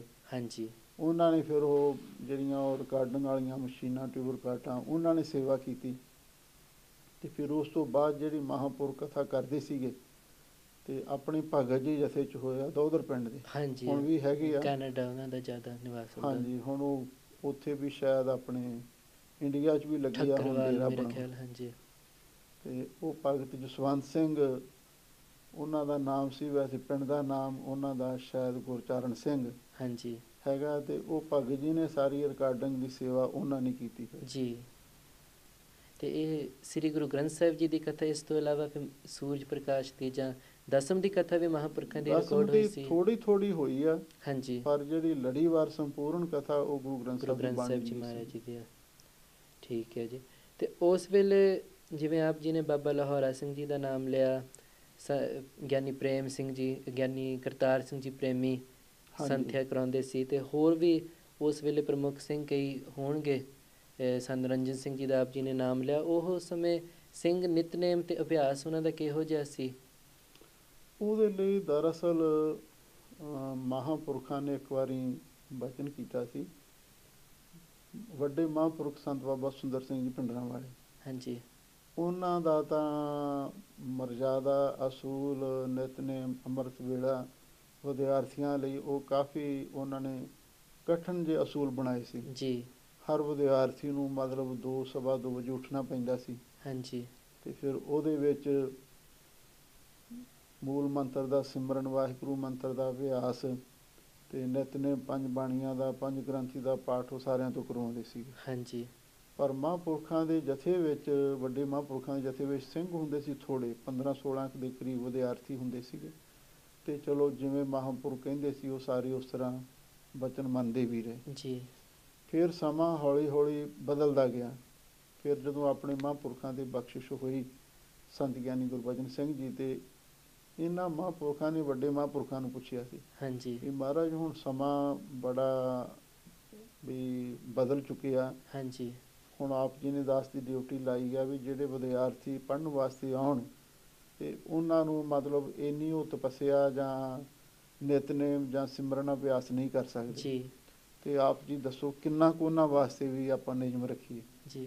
ਅਤੇ ਉਸ ਵੇਲੇ ਵੱਡੇ ਮਹਾਂਪੁਰਖਾਂ ਨੇ ਆਖਿਆ ਸੀ ਵੀ ਜਿਹੜਾ ਵੀ ਕੋਈ ਵਿਦਿਆਰਥੀ ਪੜ੍ਹਨ ਵਾਸਤੇ ਆਉਂਦਾ ਉਹਦੇ ਲਈ ਇੰਨੀ ਕੁ ਮਰਜ਼ਾਦਾ ਬਣਾਓ, ਨਿਤਨੇਮ ਦੀ ਸੰਥਿਆ ਸਭ ਤੋਂ ਪਹਿਲਾਂ ਉਹਦੀ ਹੋਈ ਹੋਵੇ ਹਾਂਜੀ। ਅਤੇ ਫਿਰ 5 ਗ੍ਰੰਥੀ 22 ਵਾਰਾਂ ਭਗਤ ਬਾਣੀ ਪੜ੍ਹਨ ਤੋਂ ਪਹਿਲਾਂ ਸਾਰਾ ਨਿਤਨੇਮ ਉਹਦੀ ਜ਼ੁਬਾਨੀ ਯਾਦ ਹੋ ਜਾਵੇ। ਜੀ। ਪਾਠ ਦੀ ਸੰਥਿਆ ਹੋਣ ਤੱਕ ਉਹਦੇ ਨਿਤਨੇਮ ਜ਼ੁਬਾਨੀ ਯਾਦ ਹੋਣਾ ਜ਼ਰੂਰੀ ਆ। ਅਤੇ ਬਾਕੀ ਜਿਨ੍ਹਾਂ ਵਿਦਿਆਰਥੀਆਂ ਨੇ ਪੜ੍ਹਨਾ ਉਹਨਾਂ ਲਈ ਬਈ ਇੰਨਾ ਕੁ ਤੁਸੀਂ ਜਿਹੜਾ ਨਿਤਨੇਮ ਦਾ ਅਤੇ ਬਾਕੀ ਆਪਦੀ ਖੁਸ਼ੀ ਨਾਲ ਜਿੰਨਾ ਕੁ ਉਹ ਸਿਮਰਨ ਜਾਂ ਅਭਿਆਸ ਕਰ ਸਕਦੇ ਆ ਹਾਂਜੀ। ਉਹਨਾਂ ਵਾਸਤੇ ਤੁਸੀਂ ਇਹ ਨਿਯਮ ਰੱਖੋ। ਬਾਕੀ ਉਹਨਾਂ ਨੇ ਵਿੱਦਿਆ ਵੀ ਪੜ੍ਹਨੀ ਆ, ਵਿਚਾਰਨੀ ਵੀ ਆ, ਅਤੇ ਉਹਨਾਂ ਨੂੰ ਉਸ ਪਾਸੇ ਸਮਾਂ ਚਾਹੀਦਾ ਜਿਨ੍ਹਾਂ ਨੇ ਗਾਂਹ ਬਿਲਕੁਲ ਪ੍ਰਚਾਰ ਬਿਲਕੁਲ। ਕਰਨਾ। ਅਤੇ ਇਸ ਕਰਕੇ ਵੱਡੇ ਮਹਾਂਪੁਰਖਾਂ ਵੇਲੇ ਨਿਯਮ ਥੋੜ੍ਹੇ ਜ਼ਿਆਦਾ ਸਖਤ ਸੀਗੇ ਹਾਂਜੀ। ਅਤੇ ਇਹਨਾਂ ਮਹਾਂਪੁਰਖਾਂ ਵੇਲੇ ਹਾਂ ਕੁਛ ਸਿੰਘ ਸੀਗੇ ਜਿਨ੍ਹਾਂ 'ਤੇ ਗੁਰੂ ਮਹਾਰਾਜ ਦੀ ਕਿਰਪਾ ਸੀ ਹਾਂਜੀ। ਵੀ ਉਹਨਾਂ ਨੇ ਤਕਰੀਬਨ 1 ਵਜੇ ਉੱਠ ਪੈਂਦੇ ਸੀਗੇ। ਜੀ। ਅੰਮ੍ਰਿਤ ਵੇਲੇ ਸਿਆਲ ਹੋਵੇ, ਹੜ੍ਹ ਹੋਵੇ, ਅਤੇ ਜਿਨ੍ਹਾਂ ਵਿੱਚ ਪ੍ਰਮੁੱਖ ਸੀ ਬਾਬਾ ਨਾਜਰ ਸਿੰਘ ਜੀ ਲਾਂਗਰੀ। ਜੀ। ਉਹਨਾਂ 'ਤੇ ਬੜੀ ਸਤਿਗੁਰੂ ਦੀ ਮਿਹਰ ਸੀ ਅਤੇ ਉਹਨਾਂ ਨੇ ਅੰਮ੍ਰਿਤ ਵੇਲੇ ਉੱਠ ਕੇ ਪਹਿਲਾਂ ਤਾਂ ਆਪ ਸਿਮਰਨ ਕਰਨਾ, ਫਿਰ ਇਸ਼ਨਾਨ ਕਰਕੇ ਗ੍ਰੰਥੀ ਸਿੰਘ ਨੂੰ ਉਠਾਉਣਾ। ਹਾਂਜੀ। 2:15 ਵਜੇ ਗੁਰੂ ਮਹਾਰਾਜ ਦਾ ਪ੍ਰਕਾਸ਼ ਹੋ ਜਾਂਦਾ ਸੀ ਅਤੇ ਫਿਰ ਉਹ ਨਿਤਨੇਮ 5 ਬਾਣੀਆਂ ਦਾ ਪਾਠ, ਸੁਖਮਨੀ ਸਾਹਿਬ ਜੀ ਦਾ ਪਾਠ ਉਹਨਾਂ ਨੇ ਉੱਥੇ ਬੈਠ ਕੇ ਸੁਣਨਾ। ਉਸ ਤੋਂ ਬਾਅਦ ਆਸਾ ਜੀ ਦੀ ਵਾਰ ਦਾ ਕੀਰਤਨ ਅਤੇ ਫਿਰ ਮਹਾਂਪੁਰਖ ਕਥਾ ਕਰਦੇ, ਕਥਾ ਤੱਕ ਉਹਨਾਂ ਨੇ ਦਰਬਾਰ 'ਚ ਹੀ ਰਹਿਣਾ। ਜੀ। ਉਸ ਤੋਂ ਬਾਅਦ ਫਿਰ ਲੰਗਰ ਵਿੱਚ ਆ ਕੇ ਅਤੇ ਫਿਰ ਉਹ ਜੇ ਤਾਂ ਪ੍ਰਸ਼ਾਦੇ ਪਕਾਉਣ ਦੀ ਸੇਵਾ ਜਾਂ ਉਹ ਝੰਡੇ ਦੀ ਸੇਵਾ, ਅੱਗ ਬਾਲਣ ਦੀ ਸੇਵਾ ਹਾਂਜੀ। ਉਹ ਕਰਦੇ ਹੁੰਦੇ ਸੀਗੇ। ਅਤੇ ਜਿੰਨਾ ਚਿਰ ਇਹ ਬੜੇ ਪ੍ਰੇਮ ਦੇ ਨਾਲ ਉਹਨਾਂ ਨੇ ਸੇਵਾ ਕੀਤੀ ਅਤੇ ਉਹਨਾਂ 'ਤੇ ਬੜੀ ਮਹਾਰਾਜ ਦੀ ਕਿਰਪਾ ਸੀ। ਇੱਕ ਪਾਸੇ ਜਿਹੜੇ ਮਹਾਂਪੁਰਖਾਂ ਦੇ ਜਿਹੜੇ ਆਪਦੇ ਸਿੰਘ ਸੀ ਹਾਂਜੀ। ਜਥੇ ਦੇ, ਵਿਦਿਆਰਥੀ ਕਹਿ ਦਿਓ ਅਤੇ ਜਾਂ ਕੋਈ ਹੋਰ ਬਾਣੀ ਪੜ੍ਹਨ ਵਾਲੇ, ਉਹ 12-1 ਵਜੇ ਤੱਕ ਜਾਗਦੇ ਸੀ। ਹਾਂਜੀ। ਜਦੋਂ ਉਹਨਾਂ ਨੇ ਆਰਾਮ ਕਰਨਾ ਉਸ ਵੇਲੇ ਜਿਹੜੇ ਪਹਿਲਾਂ ਸਿੰਘ ਆਰਾਮ ਕਰਦੇ ਉੱਠ ਪੈਂਦੇ ਉੱਠ ਸੀਗੇ। ਪੈਂਦੇ ਸੀ। ਕੋਈ ਇਹੋ ਜਿਹਾ ਸਮਾਂ ਨਹੀਂ ਸੀ ਵੀ ਜਦੋਂ ਕੋਈ ਸਿੰਘ ਨਾ ਜਾਗਦਾ ਹੋਵੇ ਸਾਰੇ ਸੁੱਤੇ ਹੀ ਹੋਣ। ਠੀਕ ਹੈ ਜੀ। ਅਤੇ ਇਹੋ ਜਿਹੇ ਵਾਤਾਵਰਨ ਦੇ ਵਿੱਚੋਂ ਜਾਂ ਇਹੋ ਜਿਹਾ ਮਾਹੌਲ, ਇਹਦੇ ਵਿੱਚੋਂ ਜਿਹੜੇ ਗਿਆਨੀ ਸਿੰਘ ਵੀ ਸਾਰੇ ਨਿਕਲੇ ਜੋ ਬਣੇ ਆ, ਉਹ ਵੀ ਕੋਈ ਖਾਸ ਸ਼ਖਸੀਅਤ ਆ, ਕੋਈ ਤਖ਼ਤਾਂ ਦੀ ਸੇਵਾ ਅਤੇ ਕੋਈ ਹੋਰ ਸੰਥਿਆ ਸਿੰਘਾਂ ਨੂੰ ਪੜ੍ਹਾਉਂਦੇ ਆ। ਅਤੇ ਉਸ ਸਮੇਂ ਦੇ ਜੋ ਗਿਆਨੀ ਸਿੰਘ ਸਨ ਉਹਨਾਂ ਦੇ ਵਿੱਚ ਤਾਂ ਤੁਹਾਨੂੰ ਲੱਗਦਾ ਜਿਹੜੇ ਹੁਣ ਹੋਰ ਵੀ ਜੋ ਸੰਸਥਾਵਾਂ ਬਣ ਚੁੱਕੀਆਂ ਆ ਉਹਨਾਂ ਵਿੱਚੋਂ ਜਿਹੜੇ ਗਿਆਨੀ ਸਿੰਘ ਉੱਭਰ ਰਹੇ ਆ ਨਵੀਨ ਤੌਰ 'ਤੇ, ਅਤੇ ਉਹਨਾਂ ਗਿਆਨੀ ਸਿੰਘਾਂ ਵਿੱਚ ਫਰਕ ਆ ਜਾਂ ਉਹਨਾਂ ਦਾ ਪ੍ਰਭਾਵ ਕਿਉਂ ਨਹੀਂ ਇੰਨਾ ਪੈ ਰਿਹਾ? ਦਰਅਸਲ ਇਹ ਜਿਹੜੀ ਦਮਦਮੀ ਟਕਸਾਲ ਜਿਹਨੂੰ ਸੰਪਰਦਾਇ ਭਿੰਡਰਾਂ ਵੀ ਆਖਿਆ ਜਾਂਦਾ ਹੈ, ਹਾਂਜੀ। ਇਹ ਕਲਗੀਧਰ ਪਾਤਸ਼ਾਹ ਤੋਂ ਵਰਸਾਈ ਹੋਈ ਇਹ ਟਕਸਾਲ ਆ। ਇਹਦੇ ਵਿੱਚ ਮਹਾਂਪੁਰਖ ਜਿਹੜੇ ਸਾਡੇ ਉਸਤਾਦ ਕਹਿ ਦਿਓ ਜਾਂ ਟਕਸਾਲ ਦੇ ਮੁਖੀ ਜਥੇਦਾਰ ਕਹਿ ਦਿਓ ਵੀ ਉਹ ਕਰਨੀ ਅਤੇ ਕਥਨੀ ਦੇ ਪੂਰੇ ਸੂਰੇ ਹੋਏ। ਹਾਂਜੀ। ਜਦੋਂ ਕੋਈ ਵੀ ਵਿਦਿਆਰਥੀ ਉਹਨਾਂ ਕੋਲੋਂ ਪੜ੍ਹਨ ਵਾਸਤੇ ਆਇਆ, ਉਹ ਇਕੱਲਾ ਵਿੱਦਿਆ ਨਹੀਂ ਸੀ ਪੜ੍ਹਦਾ, ਉਹਨਾਂ ਕੋਲੋਂ ਸਿੱਖੀ ਦਾ ਵੀ ਜਿਹੜਾ ਅਸੂਲ ਸੀ ਜਾਂ ਸਿੱਖੀ ਦੇ ਅਸੂਲ ਸੀ ਜਾਂ ਸਿੱਖੀ ਦੀ ਮਰਜ਼ਾਦਾ ਸੀ ਉਹ ਵੀ ਨਾਲ ਹੀ ਸਿੱਖੀ ਜਾਂਦਾ ਸੀ। ਜੀਵਨ ਘੜਿਆ ਜਾਂਦਾ ਸੀ ਅਤੇ ਉਹਦਾ ਜੀਵਨ ਨਾਲ ਦੀ ਨਾਲ ਘੜਿਆ ਜਾਂਦਾ ਸੀ। ਜਿਹੜੇ ਉਸਤਾਦ ਵਾਲੇ ਗੁਣ ਸੀ ਹਾਂਜੀ। ਅਤੇ ਉਹ ਸੇਵਾ ਕਰਕੇ ਵਿੱਦਿਆ ਪੜ੍ਹਨ ਦੇ ਸਮੇਂ ਉਹ ਨਾਲ ਦੀ ਨਾਲ ਵਿਦਿਆਰਥੀਆਂ ਨੂੰ ਗ੍ਰਹਿਣ ਹੁੰਦੇ ਜਾਂਦੇ ਸੀ। ਚਲੋ ਹਾਂਜੀ। ਸਾਰੇ ਤਾਂ ਨਹੀਂ, ਪਰ ਫਿਰ ਵੀ ਕੁਛ ਨਾ ਕੁਛ ਉਹਨਾਂ ਦਾ ਪ੍ਰਭਾਵ ਗਾਂ ਵਿਦਿਆਰਥੀਆਂ ਤੱਕ ਆਉਂਦਾ ਸੀ। ਬਿਲਕੁਲ। ਇਸ ਕਰਕੇ ਉਹਨਾਂ ਮਹਾਂਪੁਰਖਾਂ ਦਾ ਆਪਣਾ ਜੀਵਨ ਸੀ ਅਤੇ ਉਹੀ ਜੀਵਨ ਦਾ ਪ੍ਰਭਾਵ ਅੱਗੇ ਵਿਦਿਆਰਥੀਆਂ 'ਤੇ ਪਿਆ। ਹਾਂਜੀ। ਅਤੇ ਜਿਹੜੇ ਉਹਨਾਂ ਦੇ ਮੁੱਖ ਵਿਦਿਆਰਥੀ ਸੀ ਉਹ ਗਾਂ ਹੋਰ ਵਿਦਿਆਰਥੀਆਂ ਨੂੰ ਪੜ੍ਹਾਉਂਦੇ ਸੀ, ਉਹਨਾਂ ਦੇ ਜੀਵਨ 'ਤੇ ਵੀ ਕੁਦਰਤੀ ਤੌਰ 'ਤੇ ਉਹ ਪ੍ਰਭਾਵ ਪੈਣਾ ਹੀ ਪੈਣਾ ਸੀਗਾ। ਹਾਂਜੀ। ਅਤੇ ਉਹ ਹੁਣ ਇਲਮ ਬਾ ਅਮਲ, ਇਲਮ ਬਾ ਅਮਲ ਮਤਲਬ ਵੀ ਉੱਥੇ ਇਲਮ ਦੇ ਨਾਲ ਜਿਹੜੀ ਅਮਲ ਦੀ ਗੱਲ ਸੀ ਜੀ, ਇਹ ਉਸ ਵੇਲੇ ਉਹਨਾਂ ਪੁਰਾਣੇ ਸਿੰਘਾਂ ਦੇ ਵਿੱਚ ਮਹਾਂਪੁਰਖਾਂ ਸੀ। ਦੇ ਵਿੱਚ ਦਿਖਾਈ ਦਿੰਦੀ ਸੀਗੀ। ਇਸੇ ਕਰਕੇ ਜੇ ਉਹਨਾਂ ਤੋਂ ਵਿਦਿਆਰਥੀ ਪੜ੍ਹੇ ਸੀ ਉਹ ਬਾਅਦ ਵਿੱਚ ਵੀ ਉਹ ਮਤਲਬ ਜੇ ਉਹ ਪਾਠੀ ਵੀ ਬਣੇ, ਗ੍ਰੰਥੀ ਵੀ ਬਣੇ, ਪ੍ਰਚਾਰਕ ਵੀ ਬਣੇ, ਕਥਾਵਾਚਕ ਵੀ ਬਣੇ, ਗਿਆਨੀ ਵੀ ਬਣੇ, ਵਿਦਵਾਨ ਵੀ ਹੋਏ, ਉਹਦੇ ਵਿੱਚ ਉਹ ਸਿੱਖੀ ਦੇ ਗੁਣ ਨਾਲ ਨਾਲ ਉਹਨਾਂ ਦੇ ਵਿੱਚ ਆਏ ਗਏ। ਜੀ। ਅਤੇ ਜਿਹੜਾ ਹੁਣ ਵਿੱਦਿਆ ਪੜ੍ਹਨ ਪੜ੍ਹਾਉਣ ਦਾ ਸਿਲਸਿਲਾ ਚੱਲਿਆ ਵੀ ਹੁਣ ਕੋਰਸ ਆ ਵੀ ਹੁਣ ਉਹਨਾਂ ਨੇ ਆਪਣਾ ਲੈਕਚਰ ਦੇਣਾ ਜਾਂ ਪੁਸਤਕਾਂ ਪੜ੍ਹਨ ਵਾਸਤੇ ਉਹ ਉਹਨਾਂ ਦੀਆਂ ਛਪੀਆਂ ਹੋਈਆਂ ਉਹ ਦੇ ਦੇਣੀਆਂ ਅਤੇ ਉਹਨਾਂ ਨੇ ਪੜ੍ਹ ਕੇ ਇਗਜ਼ਾਮ ਦੇ ਦੇਣਾ। ਹੁਣ ਉਹ ਜਿਹੜੇ ਆਪਣੇ ਕੋਲੇ ਰਹਿ ਕੇ ਉਸਤਾਦ ਦੀ ਸੇਵਾ ਕਰਨੀ, ਆਗਿਆ ਮੰਨਣੀ ਅਤੇ ਜਾਂ ਮਰਜ਼ਾਦਾ ਵਿੱਚ ਰਹਿਣਾ ਉਹ ਨਹੀਂ ਉਹਨਾਂ ਨੂੰ ਹੁਣ ਸਿਖਾਇਆ ਜਾਂਦਾ ਜੀ। ਅਤੇ ਇਹੀ ਘਾਟ ਆ ਵੀ ਉਹ ਜਿਹੜੇ ਸਿੱਖੀ ਵਾਲੇ ਗੁਣ ਆ ਉਹ ਨਵੇਂ ਪ੍ਰਚਾਰਕਾਂ ਵਿੱਚ ਘੱਟ ਆਉਂਦੇ। ਗਿਆਨ ਤਾਂ ਆ ਜਾਂਦਾ, ਹਾਂਜੀ, ਵਿੱਦਿਆ ਆ ਜਾਂਦੀ, ਗਿਆਨ ਆ ਜਾਂਦਾ, ਪ੍ਰਚਾਰ ਕਰਦੇ, ਕਥਾ ਵੀ ਕਰਦੇ ਆ, ਪਰ ਜਿਹੜੇ ਸਿੱਖੀ ਵਾਲੇ ਪ੍ਰੈਕਟੀਕਲ ਗੁਣ ਹਨ ਉਹ ਉਹਨਾਂ ਵਿੱਚ ਹੁਣ ਘੱਟ ਪ੍ਰਵੇਸ਼ ਹੁੰਦੇ ਆ। ਠੀਕ ਹੈ ਜੀ। ਅਤੇ ਉਹ ਵੀ ਸਮਾਂ ਆਇਆ ਜਦੋਂ ਸੰਤ ਗਿਆਨੀ ਗੁਰਬਚਨ ਸਿੰਘ ਜੀ ਉਹਨਾਂ ਨੇ ਸੱਚਖੰਡ ਪਿਆਨਾ ਕੀਤਾ ਅਤੇ ਆਪ ਜੀ ਨੇ ਤਾਂ ਸਾਰਾ ਦ੍ਰਿਸ਼ ਵੇਖਿਆ ਹੋਊਗਾ ਕਿ ਉਹ ਜਿਵੇਂ ਉਹ ਭਾਈ ਗੁਰਮੁਖ ਸਿੰਘ ਜੀ ਉੜੀਸਾ ਮਹਾਂਪੁਰਖਾਂ ਦੀ ਉਹ ਬਲਦੀ ਜੋ ਚਿਖਾ ਸੀ ਉਹਨਾਂ ਨੇ ਉਸ ਦੇ ਵਿੱਚ ਛਾਲ ਮਾਰੀ, ਉਹ ਕਿਹੋ ਜਿਹਾ ਦ੍ਰਿਸ਼ ਸੀ? ਅਤੇ ਉਹਨਾਂ ਦਾ ਕੋਈ ਆਪ ਨੇ ਤਾਂ ਉਹਨਾਂ ਨੂੰ ਪਹਿਲਾਂ ਵੀ ਬਹੁਤ ਵੇਖਿਆ ਹੋਊਗਾ ਭਾਈ ਸਾਹਿਬ ਨੂੰ। ਹਾਂ, ਦੇਖਿਆ। ਅਤੇ ਉਹ ਕਿਹੋ ਜਿਹੇ ਸਨ? ਉਹ ਦਰਅਸਲ ਭਾਈ ਗੁਰਮੁਖ ਸਿੰਘ ਜੀ ਉਹਨਾਂ ਦਾ ਪਹਿਲਾ ਨਾਮ ਤਾਂ ਸ਼ਾਇਦ ਮੈਨੂੰ ਹੁਣ ਵਿਸਰ ਗਿਆ, ਕੋਈ ਹੋਰ ਸੀ। ਅੱਛਾ ਜੀ। ਮਹਾਂਪੁਰਖ ਕਲਕੱਤੇ ਗਏ ਸੀਗੇ ਸਿੱਖੀ ਦਾ ਪ੍ਰਚਾਰ ਕਰਨ ਵਾਸਤੇ ਅਤੇ ਭਾਈ ਗੁਰਮੁਖ ਸਿੰਘ ਇਹਨਾਂ ਦਾ ਪਿੰਡ ਉੜੀਸਾ ਸੀਗਾ। ਉੜੀਸਾ ਮਤਲਬ ਇੱਕ ਸਟੇਟ ਆ, ਹਾਂਜੀ, ਉਹਦੇ ਸਾਊਥ ਵਿੱਚ ਪੈਂਦਾ ਸੀ।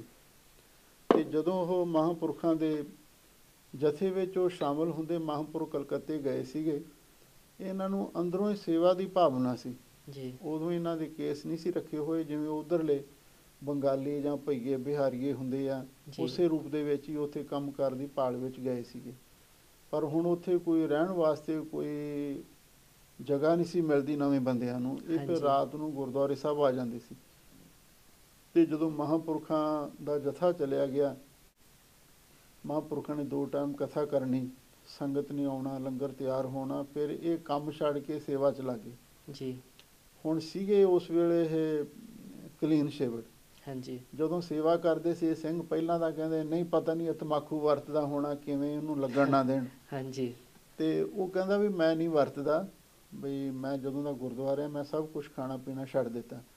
ਚਲੋ ਕਹਿੰਦੇ ਜੂਠੇ ਭਾਂਡੇ ਮਾਂਜਣ ਦੀ ਗੱਲ ਆ, ਕੋਈ ਨਹੀਂ ਇਹਨਾਂ ਨੂੰ ਕਰ ਲੈਣ ਦਿਓ ਸੇਵਾ। ਫਿਰ ਉਹਦਾ ਮਨ ਇੰਨਾ ਵੱਝ ਗਿਆ, ਕਹਿੰਦਾ ਮੈਂ ਹੁਣ ਜਥੇ 'ਚ ਰਲਣਾ ਚਾਹੁੰਦਾ, ਮੈਨੂੰ ਰਲਾ ਲੂੰਗੇ? ਹਾਂਜੀ। ਉਹਦੇ ਸੇਵਾ ਭਾਵਨਾ ਨੂੰ ਦੇਖ ਕੇ ਉਹ ਸਿੰਘ ਕਹਿੰਦੇ ਵੀ ਤੈਨੂੰ ਅੰਮ੍ਰਿਤ ਛਕਣਾ ਪਊ, ਤੈਨੂੰ ਕੇਸ ਰੱਖਣੇ ਪੈਣਗੇ। ਉਹ ਕਹਿੰਦਾ ਮੈਂ ਤਿਆਰ ਹਾਂ ਸਭ ਕੁਛ ਕਰਨ। ਚਲੋ ਉਹ ਸਿੰਘਾਂ ਨੇ ਮਹਾਂਪੁਰਖਾਂ ਨੂੰ ਬੇਨਤੀ ਕਰਤੀ, ਮਹਾਰਾਜ ਜੀ ਸਿੰਘ ਬਹੁਤ ਪ੍ਰੇਮ ਨਾਲ ਸੇਵਾ ਕਰਦਾ ਅਤੇ ਹੁਣ ਇਹ ਕੇਸ ਵੀ ਇਹਨੇ ਰੱਖ ਲਏ, ਹੁਣ ਇਹਨੂੰ ਅੰਮ੍ਰਿਤ ਛਕਾਓ, ਜਥੇ ਨਾਲ ਹੀ ਭਰਤੀ ਕਰ ਲਓ। ਮਹਾਂਪੁਰਖ ਕਹਿਣ ਲੱਗੇ ਲਿਆਓ ਸਾਡੇ ਕੋਲ। ਜਦੋਂ ਵੇਖ ਲਿਆ ਪਾਰਖੂ ਅੱਖ ਨਾਲ ਉਹਨਾਂ ਨੇ ਵੀ ਪਛਾਣ ਲਿਆ ਵੀ ਇਹ ਵੀ ਮਰਜੀ ਬੜਾ ਕੋਈ ਗੁਰੂ ਮਹਾਰਾਜ ਨੇ ਸਾਡੇ ਕੋਲ ਭੇਜਿਆ, ਅਤੇ ਕਹਿੰਦੇ ਚਲੋ ਠੀਕ ਆ। ਉਹਨੂੰ ਫਿਰ ਜਥੇ ਵਿੱਚ ਸ਼ਾਮਲ ਕਰ ਲਿਆ ਜੀ। ਫਿਰ ਉਹਨਾਂ ਨੇ ਬਾਬਾ ਲੌਰਾ ਸਿੰਘ ਜੀ ਤੋਂ ਵੀ ਗੁਰਮੁਖੀ ਸਿੱਖੀ ਜੀ। ਨਿਤਨੇਮ ਦੀ ਸੰਥਿਆ ਲੈ ਲਈ ਅਤੇ ਪਾਠ ਦੀ ਸੰਥਿਆ ਕਰਦੇ ਰਹੇ, ਪਰ ਉਹਨਾਂ ਦਾ ਬਹੁਤਾ ਮਨ ਸੇਵਾ 'ਚ ਹੀ ਲੱਗਿਆ ਰਹਿੰਦਾ ਸੀ।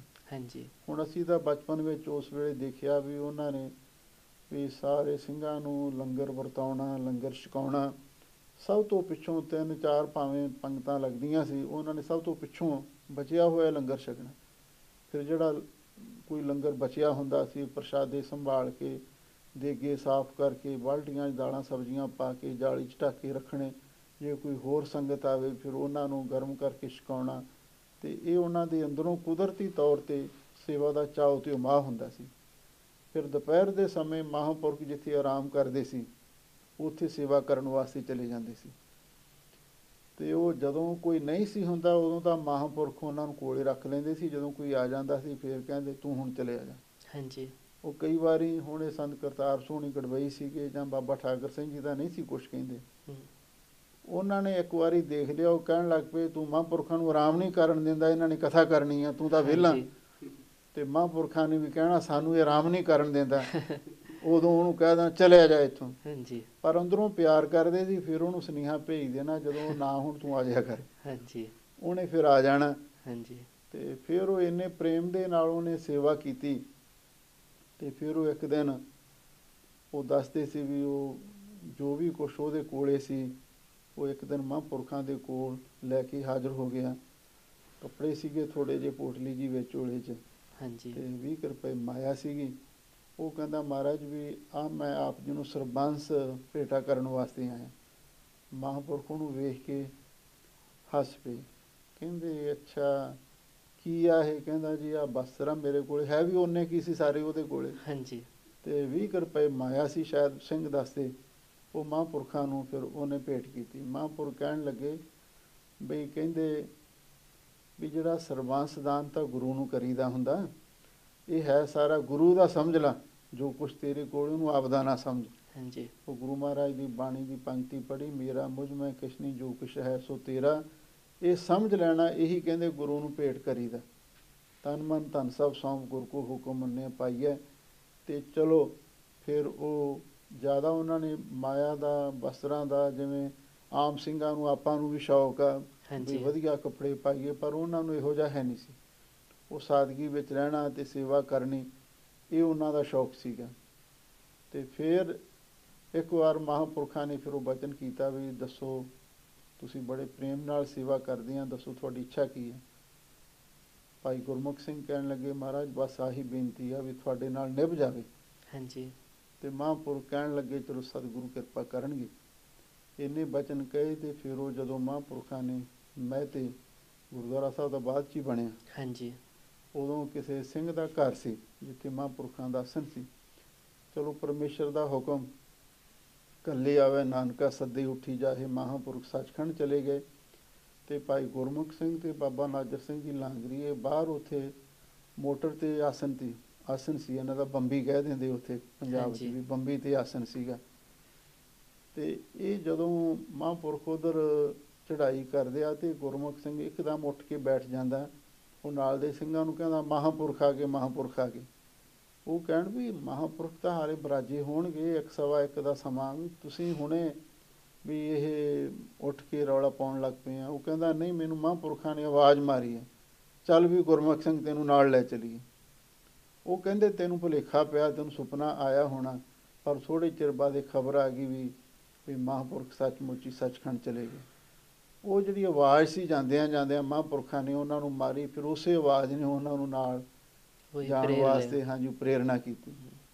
ਉਹ ਜਦੋਂ ਮਹਾਂਪੁਰਖਾਂ ਦਾ ਕੀਰਤਪੁਰ ਸਾਹਿਬ ਪਤਾਲਪੁਰੀ ਵਿੱਚ ਸੰਸਕਾਰ ਹੋਇਆ, ਉਹ ਚਿਖਾ ਵੀ 4-5 ਫੁੱਟ ਉੱਚਾ ਥੜਾ ਬਣਾਇਆ ਸੀ, ਉਹਦੇ ਉੱਤੇ ਚਿਖਾ ਬਣਾਈ ਸੀ ਜੀ। ਤੇ ਉਹਦੇ ਵਿੱਚ ਸਮੱਗਰੀ ਵੀ ਮਣਾ ਮੂੰਹ ਪਾਈ ਸੀ ਦੇਸੀ ਘਿਓ, ਪਤਾ ਹੀ ਨਹੀਂ ਕਿੰਨਾ ਮਤਲਬ ਉਹਦੇ ਵਿੱਚ ਪਾਇਆ ਗਿਆ ਹੋਣਾ।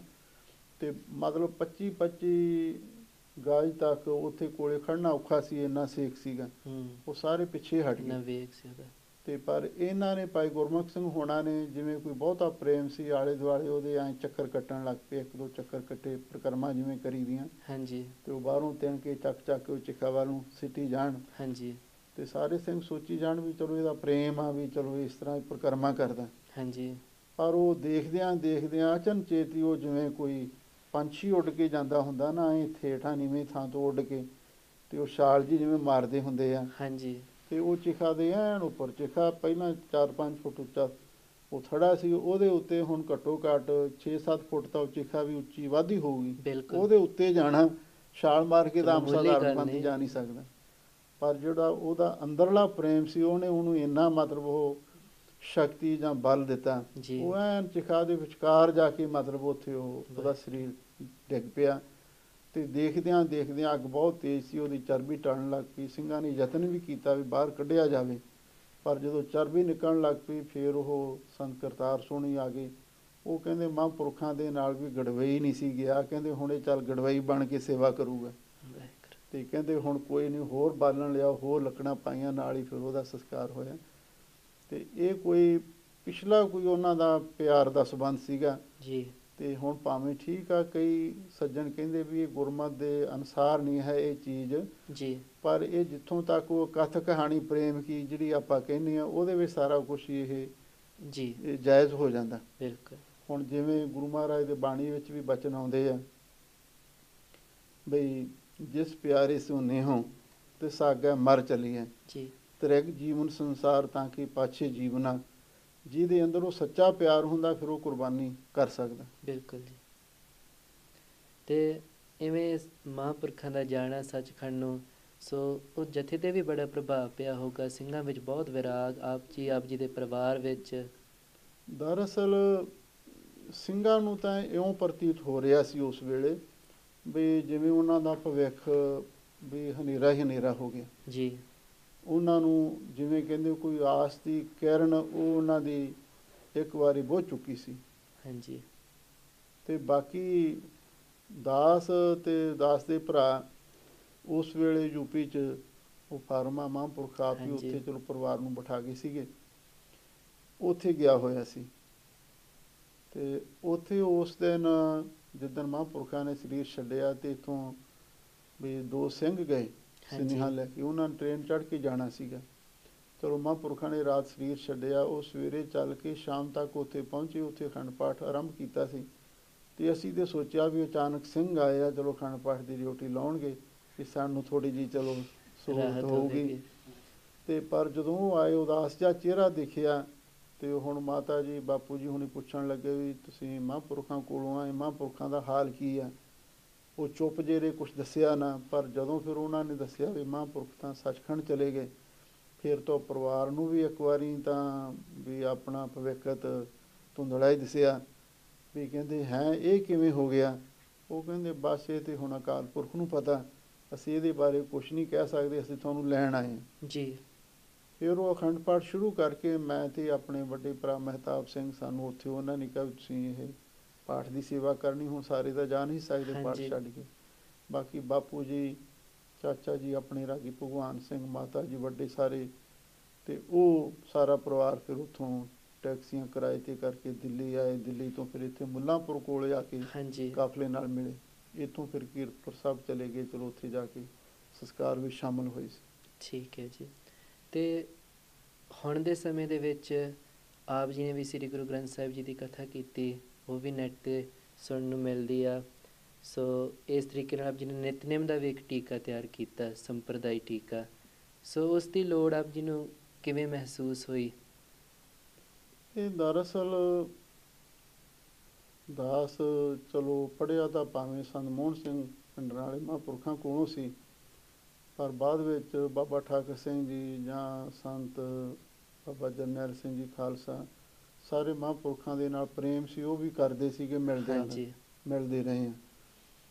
ਤੇ ਬਾਬਾ ਠਾਕਰ ਸਿੰਘ ਜੀ ਇੱਕ ਵਾਰੀ ਬੈਠੇ ਸੀ, ਉਹਨਾਂ ਨੂੰ ਆ ਕੇ ਕਈ ਵਾਰੀ ਸਿੰਘਾਂ ਨੇ ਕਹਿਣਾ ਵੀ ਨਿਤਨੇਮ ਦਾ ਸਟੀਕ ਲਿਖਵਾਓ। ਤੇ ਉਹ ਅਚਾਨਕ ਬਾਬਾ ਜੀ ਦੇ ਸਾਹਮਣੇ ਦਾਸ ਖੜਾ ਸੀ, ਬਾਬਾ ਜੀ ਕਹਿੰਦੇ ਗਿਆਨੀ ਅਵਤਾਰ ਸੋਹਣੀ ਲਿਖਣਗੇ। ਵਾਹਿਗੁਰੂ। ਤੇ ਉਹ ਦਾਸ ਨੂੰ ਹੁਕਮ ਹੀ ਜਿਵੇਂ ਕਰ ਗਏ। ਹਾਂਜੀ। ਤੇ ਫਿਰ ਦਾਸ ਨੇ ਵੀ ਮਨ ਵਿੱਚ ਸੋਚਿਆ ਵੀ ਚਲੋ ਇਹ ਇੱਕ ਚਲੋ ਇਹਨੂੰ ਪਰਉਪਕਾਰ ਤਾਂ ਨਹੀਂ ਆਪਾਂ ਕਹਿੰਦੇ, ਚਲੋ ਇਹ ਵੀ ਇੱਕ ਲੋੜ ਆ ਜਾਂ ਇੱਕ ਸੇਵਾ ਹੈ, ਸੇਵਾ ਹੈ, ਮਹਾਨ ਸੇਵਾ ਵੀ ਚਲੋ ਇਹ ਕਰਨੀ ਬਣਦੀ। ਨਾਲੇ ਬਾਬਾ ਜੀ ਨੇ ਹੁਕਮ ਕਰ ਦਿੱਤਾ। ਹਾਂਜੀ। ਚਲੋ ਫਿਰ ਉਹ ਦਾਸ ਨੇ 6 ਮਹੀਨਿਆਂ ਵਿੱਚ ਉਹ ਨਾਲ ਸਿੰਘ ਨੂੰ ਲਾ ਕੇ ਤੇ ਉਹ ਤਿਆਰ ਕੀਤਾ। ਫਿਰ ਉਹ ਚਲੋ ਪਹਿਲੀ ਵਾਰ ਉਹ ਅੱਜ ਦੀ ਆਵਾਜ਼ ਜਿੱਥੇ ਉਹ ਸਿੰਘ ਸਾਹਿਬ ਭਾਈ ਜਸਵੀਰ ਸਿੰਘ ਜੀ ਹਾਂਜੀ ਉਹ ਅਖਬਾਰ ਕੱਢਦੇ ਸੀ, ਉਸ ਪ੍ਰੈਸ ਤੋਂ ਛਪਵਾਇਆ। ਹਾਂਜੀ। ਪਰ ਉਸ ਵੇਲੇ ਕੋਈ ਪੇਪਰ ਵਧੀਆ ਨਹੀਂ ਸੀ, ਚਲੋ ਲੱਗਿਆ, ਕਈ ਸਿੰਘਾਂ ਨੇ ਇਤਰਾਜ਼ ਵੀ ਕੀਤਾ। ਫਿਰ ਮੈਂ ਸੋਚ ਵਿਚਾਰ ਕੇ ਵੀ ਇਹ ਕੰਮ ਹੁਣ ਆਪਾਂ ਪ੍ਰਚਾਰ ਕਰਨਾ ਤੇ ਇਹ ਕੰਮ ਆਪਣੇ ਵੱਸ ਦਾ ਹੈ ਨਹੀਂ। ਤੇ ਫਿਰ ਉਹ ਬਾਬਾ ਜੀ ਨੂੰ ਬੇਨਤੀ ਕੀਤੀ, ਬਾਬਾ ਜੀ ਹੁਣ ਤੁਸੀਂ ਇਹਨੂੰ ਛਪਵਾਓ ਤੇ ਤੁਸੀਂ ਸੰਗਤਾਂ ਨੂੰ ਗਾਂ ਦੇਈ ਚੱਲੋ। ਹਾਂਜੀ। ਫਿਰ ਉਹ ਬਾਬਾ ਜੀ ਨੇ ਕਹਿ ਕੇ ਤਿਆਰ ਕਰਵਾਇਆ ਸੀ। ਫਿਰ ਉਹਨਾਂ ਨੇ ਚਲੋ ਗਾਂ ਟਕਸਾਲ ਨੇ ਜ਼ਿੰਮੇਵਾਰੀ ਲੈ ਲਈ। ਹੁਣ ਉੱਥੇ ਹੀ ਉਹ ਨਿਤਨੇਮ ਸਟੀਕ ਆਪਣਾ ਛਪੀ ਜਾਂਦਾ ਤੇ ਸੰਗਤਾਂ ਪੜ੍ਹੀ ਜਾਂਦੀਆਂ ਜੀ। ਤੇ ਇਸ ਤਰੀਕੇ ਦੇ ਨਾਲ ਸੋ ਪਿਛਲੇ ਸਮੇਂ ਦੇ ਵਿੱਚ ਹੁਣ ਵੀ ਅਗਾਂਹ ਦੇ ਸਮੇਂ ਵਿੱਚ ਵੀ ਆਯੋਜਿਤ ਕੀਤੇ ਜਾਣੇ ਆ ਪਾਠ ਬੋਧ ਸਮਾਗਮ। ਅਤੇ ਇੱਕ ਮਹੱਤਵਪੂਰਨ ਪਾਠ ਬੋਧ ਸਮਾਗਮ ਕੁਝ ਸਾਲਾਂ ਪਹਿਲਾਂ ਆਪ ਜੀ ਨੇ ਵੀ ਭਾਗ ਲਿਆ ਸੀ। ਅਤੇ ਇਹ ਪਾਠ ਬੋਧ ਸਮਾਗਮ ਕੀ ਹੁੰਦੇ ਆ ਅਤੇ ਇਹਨਾਂ ਦੀ ਕੀ ਵਿਸ਼ੇਸ਼ਤਾ ਆ? ਇਹ ਦਰਅਸਲ ਇਹ ਪਾਠ ਬੋਧ ਸਮਾਗਮ ਸਾਬੋ ਕੀ ਤਲਵੰਡੀ ਤਖਤ ਸ੍ਰੀ ਦਮਦਮਾ ਸਾਹਿਬ ਗੁਰੂ ਕੀ ਕਾਂਸ਼ੀ ਵਿੱਚ ਹੋਇਆ ਸੀ, ਜਿਹਦੇ ਵਿੱਚ ਆਪਣੇ ਬਾਬਾ ਜੀ ਵੱਲੋਂ ਵੀ ਸਿੰਘ ਆਏ ਸੀਗੇ, ਬਾਬਾ ਠਾਕਰ ਸਿੰਘ ਜੀ ਵੱਲੋਂ ਮਹਿਤੇ ਤੋਂ, ਸੋਧੀ ਜੀ ਆਦਿਕ ਅਤੇ ਹੋਰ ਵੀ ਸਿੰਘ, ਅਤੇ ਇੱਧਰੋਂ ਆਪਣੇ ਪਿੰਡਰਾਂ ਵੱਲੋਂ ਸੰਤ ਗਿਆਨੀ ਮੋਹਨ ਸਿੰਘ ਜੀ ਵੱਲੋਂ ਵੀ ਸਿੰਘਾਂ ਦੀ ਡਿਊਟੀ ਲਾਈ ਗਈ ਸੀ। ਅਤੇ ਉਹ ਸਾਰਿਆਂ ਨੇ ਰਲ ਕੇ ਅਤੇ ਫਿਰ ਇਹ ਪਾਠ ਬੋਧ ਸਮਾਗਮ ਆਰੰਭ ਕੀਤਾ ਸੀ। ਉਸ ਵੇਲੇ ਸ਼੍ਰੋਮਣੀ ਕਮੇਟੀ ਦੇ ਪ੍ਰਧਾਨ ਸੀ ਜਥੇਦਾਰ ਜਗਦੇਵ ਸਿੰਘ ਤਲਵੰਡੀ ਜੀ। ਉਹਨਾਂ ਨੇ ਵੀ ਫਿਰ ਇਹ ਚਲੋ ਜ਼ਿੰਮੇਵਾਰੀ ਸੰਭਾਲੀ ਸੀ ਵੀ ਚਲੋ ਅਸੀਂ ਵੀ ਤੁਹਾਡੀ ਸਪੋਰਟ ਕਰਾਂਗੇ, ਸਹਿਯੋਗ ਦਿੱਤਾ। ਜਿਹੜੀ ਟਰਾਂਸਪੋਰਟ ਦੀ ਸੀ ਬਾਹਰੋਂ ਸੰਗਤ ਨੂੰ ਲਿਆਉਣਾ, ਪਾਠੀ ਸਿੰਘਾਂ ਨੂੰ, ਗ੍ਰੰਥੀ ਸਿੰਘਾਂ ਨੂੰ, ਉਹ ਮਤਲਬ ਪਾਠ ਦੀ ਸਹੀ ਸੰਥਿਆ ਅਤੇ ਸਹੀ ਉਚਾਰਨ, ਸਹੀ ਵਿਸਰਾਮ ਕੀ ਆ ਉਹਦੇ ਵਿੱਚ ਸਿਖਾਇਆ ਜਾਂਦਾ ਸੀ। ਅਤੇ ਉਹਦੇ ਵਿੱਚ ਤਕਰੀਬਨ ਪਹਿਲਾਂ ਅੰਮ੍ਰਿਤ ਵੇਲੇ 2 ਘੰਟੇ ਪਾਠ ਹੁੰਦਾ ਸੀ, ਫਿਰ ਉਸ ਤੋਂ ਬਾਅਦ ਸ਼ਾਮ ਨੂੰ ਤਕਰੀਬਨ 3 ਘੰਟੇ ਦਾ ਇਹ ਹੁੰਦਾ ਸੀ ਪਾਠ। ਅਤੇ ਫਿਰ ਇਹਦੇ ਦੇਖਣਾ ਵੀ ਜਿੰਨੇ ਅੰਗ ਮਤਲਬ ਹੋ ਸਕਦੇ ਆ, ਅਤੇ ਪਾਠੀ ਸਿੰਘ, ਗ੍ਰੰਥੀ ਸਿੰਘ ਸੰਗਤਾਂ ਬੈਠ ਕੇ ਸੁਣ ਸਕਦੀਆਂ। ਹਾਂਜੀ। ਉਸ ਵੇਲੇ ਇੰਨੀ ਗੁਰੂ ਮਹਾਰਾਜ ਦੀ ਕਿਰਪਾ ਸੀ ਵੀ ਮਤਲਬ 1300-1400 ਦੇ ਕਰੀਬ ਉਹ ਗ੍ਰੰਥੀ ਸਿੰਘ ਵਿਦਿਆਰਥੀ ਦੇ ਰੂਪ ਦੇ ਵਿੱਚ ਉਹ ਹਾਜ਼ਰੀ ਭਰ ਰਹੇ ਸੀ। ਹਾਂਜੀ। ਅਤੇ ਫਿਰ ਸਪੀਕਰ ਲਾ ਕੇ, ਪੰਡਾਲ ਲਾ ਕੇ, ਅਤੇ ਫਿਰ ਉਹ ਪੂਰੇ ਸਤਿਕਾਰ ਦੇ ਨਾਲ ਥੱਲੇ ਕੱਪੜਾ ਵਿਛਾ ਕੇ ਰੇਲਾਂ, ਸ਼ਬਦਾਰਥ, ਭਾਗ ਪ੍ਰਕਾਸ਼ ਕਰਕੇ ਉਹਦੇ ਉੱਤੋਂ ਪਾਠ ਕੋਈ ਮਰਿਆਦਾ ਅਨੁਸਾਰ। ਹਾਂਜੀ, ਮਤਲਬ ਮਰਜ਼ਾਦਾ ਮੇਨ ਇਹੀ ਆ ਵੀ ਜਦੋਂ ਆਪਾਂ ਪਾਠ ਕਰਦੇ ਜਾਂ ਪੋਥੀ ਪ੍ਰਕਾਸ਼ ਕਰਦੇ ਕਿਸੇ ਦੀ ਪਿੱਠ ਨਾ ਹੋਵੇ, ਉਸ ਮਰਜ਼ਾਦਾ ਨੂੰ ਮੁੱਖ ਰੱਖ ਕੇ ਉਸ ਹਿਸਾਬ ਦੇ ਨਾਲ ਹੀ ਸਾਰੇ ਪ੍ਰਬੰਧ ਕੀਤੇ ਗਏ ਸੀ। ਅਤੇ ਫਿਰ ਬਾਅਦ ਵਿੱਚ ਜਿਹੜੇ ਖਾਸ ਪਾਠ ਹੁੰਦੇ ਸੀ ਜਿਨ੍ਹਾਂ ਨੂੰ ਘੁੰਡੀ ਵਾਲੇ ਪਾਠ ਕਿਹਾ ਜਾਂਦਾ ਸੀ ਜੀ, ਉਹਦੇ ਬਾਰੇ ਫਿਰ ਉਹ ਕੁਛ ਵਿਚਾਰ ਦੱਸੀ ਜਾਂਦੀ ਸੀ। ਬਿਲਕੁਲ। ਅਤੇ ਫਿਰ ਉਹ ਡਿਊਟੀ ਸੀਗੀ ਮਤਲਬ ਜਿਹੜੇ ਸਿਆਣੇ ਸਿੰਘ ਸੀਗੇ, ਦਾਸ ਨੂੰ ਵੀ ਚਲੋ ਕਦੇ ਕਦੇ ਉਹਦੇ ਵਿੱਚ ਸਮਾਂ ਮਿਲਿਆ। ਹਾਂਜੀ। ਅਤੇ ਗਿਆਨੀ ਹਰਭਜਨ ਸਿੰਘ ਢੁੱਡੀਗਿਆਂ ਵਾਲੇ ਹਾਂਜੀ, ਉਹ ਉਹਦੇ ਵਿੱਚ ਚਲੋ ਵਿਚਾਰ ਸੰਗਤਾਂ ਨੂੰ ਸਰਵਣ ਕਰਵਾਉਂਦੇ ਰਹੇ। ਹਾਂਜੀ। ਅਤੇ ਜੇ ਕੋਈ ਹੋਰ ਵੀ ਚਲੋ ਕੋਈ ਵਿਚਾਰ ਸਿੰਘਾਂ ਵੱਲੋਂ ਕੋਈ ਸਵਾਲ ਜਵਾਬ ਹੁੰਦਾ ਸੀ ਉਹਦਾ ਜਵਾਬ ਫਿਰ ਉਹ ਦਿੰਦੇ ਸੀ। ਹਾਂਜੀ। ਅਤੇ ਇੱਕ ਸਵਾਲ ਆਇਆ ਮਨ ਵਿੱਚ ਕਿ ਜਿਵੇਂ ਮਹਾਂਪੁਰਖਾਂ ਦਾ ਪਿੰਡ ਅਖਾੜਾ ਸੀ ਜਿੱਥੇ ਉਹਨਾਂ ਦਾ ਜਨਮ ਸੀ। ਹਾਂਜੀ, ਅਖਾੜਾ ਜੀ। ਅਤੇ ਆਪ ਜੀ ਦੇ ਨਾਮ ਪਿੱਛੇ ਬਦਨੀ ਕਲਾਂ, ਅਤੇ ਇਹ ਕੋਈ ਸੰਤ ਗਿਆਨੀ ਇੰਦਰਜੀਤ ਸਿੰਘ ਜੀ ਉਹਨਾਂ ਨੇ ਕੋਈ ਦਸਤਾਰਬੰਦੀ ਕੀਤੀ ਸੀ? ਨਹੀਂ, ਉਹ ਸੰਤ ਬਾਬਾ ਇੰਦਰ ਸਿੰਘ ਜੀ ਉਹ ਵੱਡੇ ਮਹਾਂਪੁਰਖ ਸੰਤ ਬਾਬਾ ਸੁੰਦਰ ਸਿੰਘ ਜੀ ਦੇ ਛੋਟੇ ਭਰਾ ਸੀ ਜੀ। ਅਤੇ ਉਹ ਪਿੰਡਰਾਂ ਦਾ ਪ੍ਰਬੰਧ ਪਹਿਲਾਂ ਉਹਨਾਂ ਕੋਲੇ ਸੀਗਾ। ਹਾਂਜੀ। ਜਦੋਂ ਵੱਡੇ ਮਹਾਂਪੁਰਖ ਸੰਤ ਗਿਆਨੀ ਗੁਰਬਚਨ ਸਿੰਘ ਜੀ ਖਾਲਸਾ ਜੀ ਨੂੰ ਟਕਸਾਲ ਦੀ ਸੇਵਾ ਸੰਭਾਲ ਕੇ ਕੁਝ ਸਮੇਂ ਤੋਂ ਬਾਅਦ ਫਿਰ ਉਹ ਪਿੰਡਰਾਂ ਗੁਰਦੁਆਰਾ ਸਾਹਿਬ ਦਾ ਪ੍ਰਬੰਧ ਵੀ ਉਹਨਾਂ ਨੇ ਮਹਾਂਪੁਰਖਾਂ ਨੂੰ ਸੰਭਾਲ ਦਿੱਤਾ ਸੀ ਜੀ। ਆਪ ਵਿਚਰ ਕੇ ਕਥਾ ਪ੍ਰਚਾਰ ਕਰਦੇ ਰਹੇ ਸੰਤ ਬਾਬਾ ਇੰਦਰ ਸਿੰਘ ਜੀ। ਫਿਰ ਇੱਥੇ ਬਦਨੀ ਉਹਨਾਂ ਦੀ ਭੈਣ ਹੁੰਦੀ ਸੀ। ਅੱਛਾ ਜੀ। ਇੱਥੇ ਆਏ ਅਤੇ ਇੱਥੇ ਫਿਰ ਕੁਛ ਪਰਿਵਾਰ ਮਹਾਂਪੁਰਖਾਂ ਦੇ ਨਾਲ ਪ੍ਰੇਮ ਕਰਦੇ ਸੀਗੇ, ਉਹਨਾਂ ਨੇ ਉਹ ਜਗ੍ਹਾ ਦਿੱਤੀ ਵੀ ਕਹਿੰਦੇ ਇੱਥੇ ਤੁਸੀਂ ਕੁਟੀਆ ਬਣਾ ਲਓ ਜੀ, ਇੱਥੇ ਤੁਸੀਂ ਰਿਹਾ ਕਰੋ। ਸ਼ਾਇਦ ਸੰਗਤਾਂ ਦੀ ਗਿਆਤ ਵਾਸਤੇ ਦਾਸ ਬੇਨਤੀ ਕਰਦੇ ਵੀ ਪਹਿਲਾਂ ਸੰਤ ਬਾਬਾ ਸੁੰਦਰ ਸਿੰਘ ਜੀ ਵੱਡੇ ਮਹਾਂਪੁਰਖ ਵੀ ਇੱਥੇ ਬਦਨੀ ਪਿੰਡ ਵਿੱਚ ਆਏ। ਹਾਂਜੀ। ਉਹਨਾਂ ਨੇ ਗੁਰਬਾਣੀ ਦੀ ਸ੍ਰੀ ਗੁਰੂ ਗ੍ਰੰਥ ਸਾਹਿਬ ਜੀ ਦੀ ਸੰਪੂਰਨ ਕਥਾ ਇਸ ਪਿੰਡ ਵਿੱਚ ਰਹਿ ਕੇ ਕੀਤੀ ਸੀ ਜੀ, ਬਦਨੀ ਕਲਾਂ ਵਿੱਚ। ਇਹ ਪਹਿਲਾਂ ਪੁਰਾਣੀ ਗੱਲ ਆ। ਅਤੇ ਪਰ ਉਸ ਤੋਂ ਬਾਅਦ 'ਚ ਇਹ ਫਿਰ ਕੁਟੀਆ ਸੰਤ ਬਾਬਾ ਇੰਦਰ ਸਿੰਘ ਜੀ ਨੇ ਬਣਾਈ ਜੀ। ਅਤੇ ਉਹ ਕੁਛ ਪ੍ਰੇਮੀ ਪਰਿਵਾਰ ਸੀ ਪਿੰਡ ਦੇ, ਉਹਨਾਂ ਨੇ ਸੇਵਾ ਕੀਤੀ। ਅਤੇ ਮਹਾਂਪੁਰਖ ਦੇ ਮਨ ਵਿੱਚ ਕੋਈ ਚਲੋ ਖਿਆਲ ਆਇਆ, ਦਾਸ ਨੇ ਪਹਿਲੀ ਕਥਾ ਬੋਪਾ ਰਾਏ ਗੁਰਦੁਆਰਾ ਅਖੰਡ ਪ੍ਰਕਾਸ਼ ਕੀਤੀ ਨਾ ਗੁਰਦੁਆਰਾ ਸੱਚਖੰਡ ਬੋਪਾ ਰਾਏ ਕਲਾਂ, ਉੱਥੇ ਕਥਾ ਕੀਤੀ ਸੀ। ਸੰਨ 1983 ਤੋਂ ਲੈ ਕੇ 86 ਤੱਕ ਉੱਥੇ ਸੀ। ਹਾਂਜੀ। ਆ ਜਿਹੜਾ ਆਪਣੇ 1984 ਵਾਲਾ ਘੱਲੂਘਾਰਾ ਹੋਇਆ, ਦਾਸ ਉਸ ਵੇਲੇ ਉੱਥੇ ਬੋਪਾ ਰਾਏ ਸੱਚਖੰਡੀ ਕਥਾ ਦੀ ਸੇਵਾ ਕਰਦਾ ਸੀ। ਕੁਛ ਵਿਦਿਆਰਥੀ ਪੜ੍ਹਦੇ ਸੀ, ਉਹ ਸਾਰਾ ਸਮਾਂ ਉੱਥੇ ਫਿਰ ਉਹ ਸਾਰਾ ਦੇਖਿਆ ਅਤੇ ਹੰਢਾਇਆ ਜੀ। ਅਤੇ ਉਸ ਤੋਂ ਬਾਅਦ 'ਚ ਦਾਸ ਫਿਰ ਇੱਥੇ ਪਿੰਡ ਆ ਗਿਆ ਸੀ ਅਖਾੜੇ। ਹਾਂਜੀ।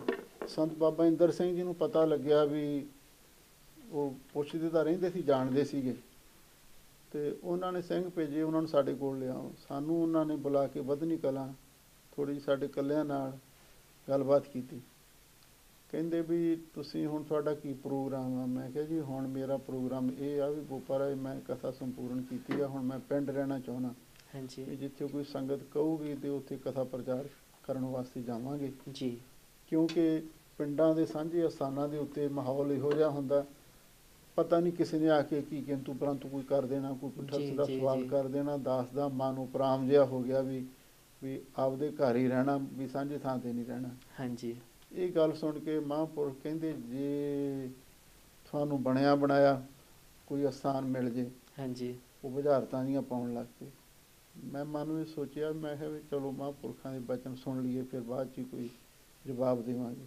ਹਾਂਜੀ ਤੇ ਫਿਰ ਬਾਅਦ ਵਿੱਚ ਕਹਿਣ ਲੱਗੇ ਬਈ ਹੁਣ ਤੁਸੀਂ ਕਿੰਨਾ ਚਿਰ ਪੜ੍ਹੇ ਆ? ਮੈਂ ਕਿਹਾ ਜੀ 20 ਸਾਲ, 7 ਸਾਲ ਵੱਡੇ ਮਹਾਂਪੁਰਖਾਂ ਦੇ ਨਾਲ ਤੇ 13 ਸਾਲ ਸੰਤ ਗਿਆਨੀ ਮੋਹਨ ਸਿੰਘ ਜੀ ਦੇ ਨਾਲ ਰਹਿ ਕੇ ਵਿੱਦਿਆ ਪੜ੍ਹੀ ਆ।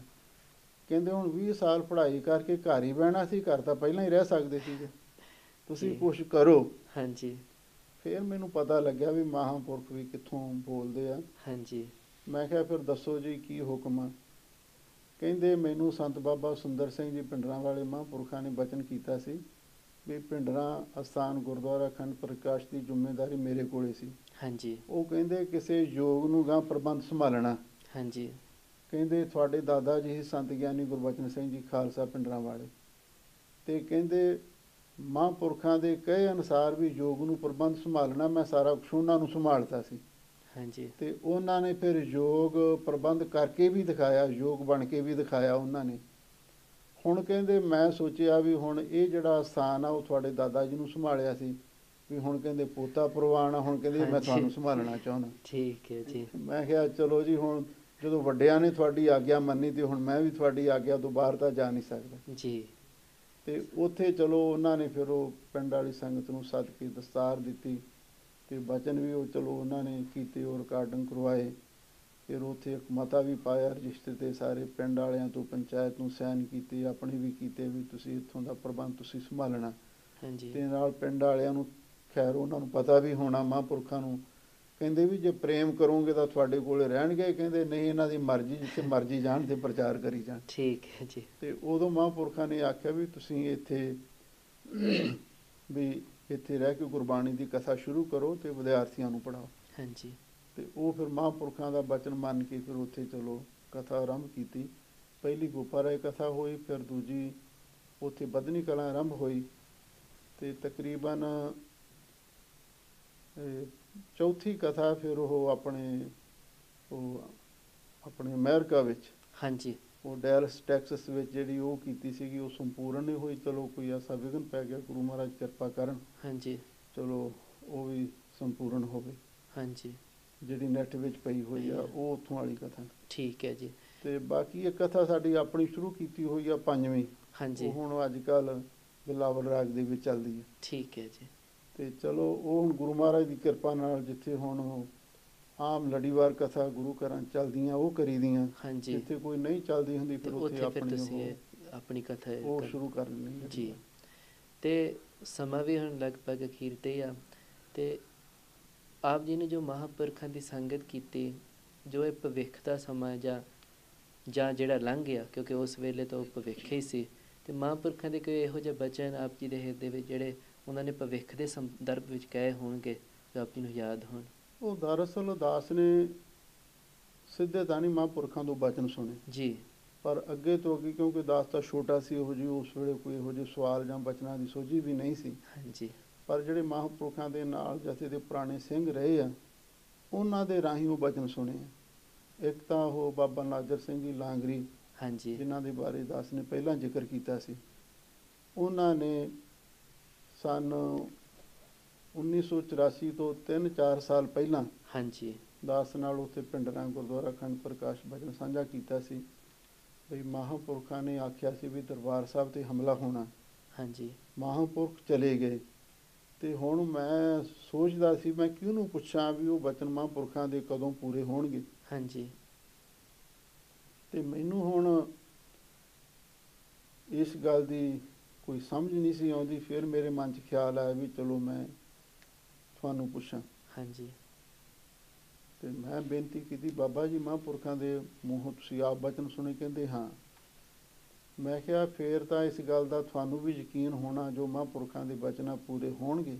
ਹਾਂਜੀ ਉਹ ਕਹਿੰਦੇ ਹਾਂ ਵੀ ਮਹਾਂਪੁਰਖਾਂ ਨੇ ਕਿਹਾ ਵੀ ਬਚਨ ਉਹਨਾਂ ਦੇ ਪਹਿਲਾਂ ਵੀ ਪੂਰੇ ਹੋਏ ਆ ਤੇ ਹੁਣ ਵੀ ਹੋਣਗੇ।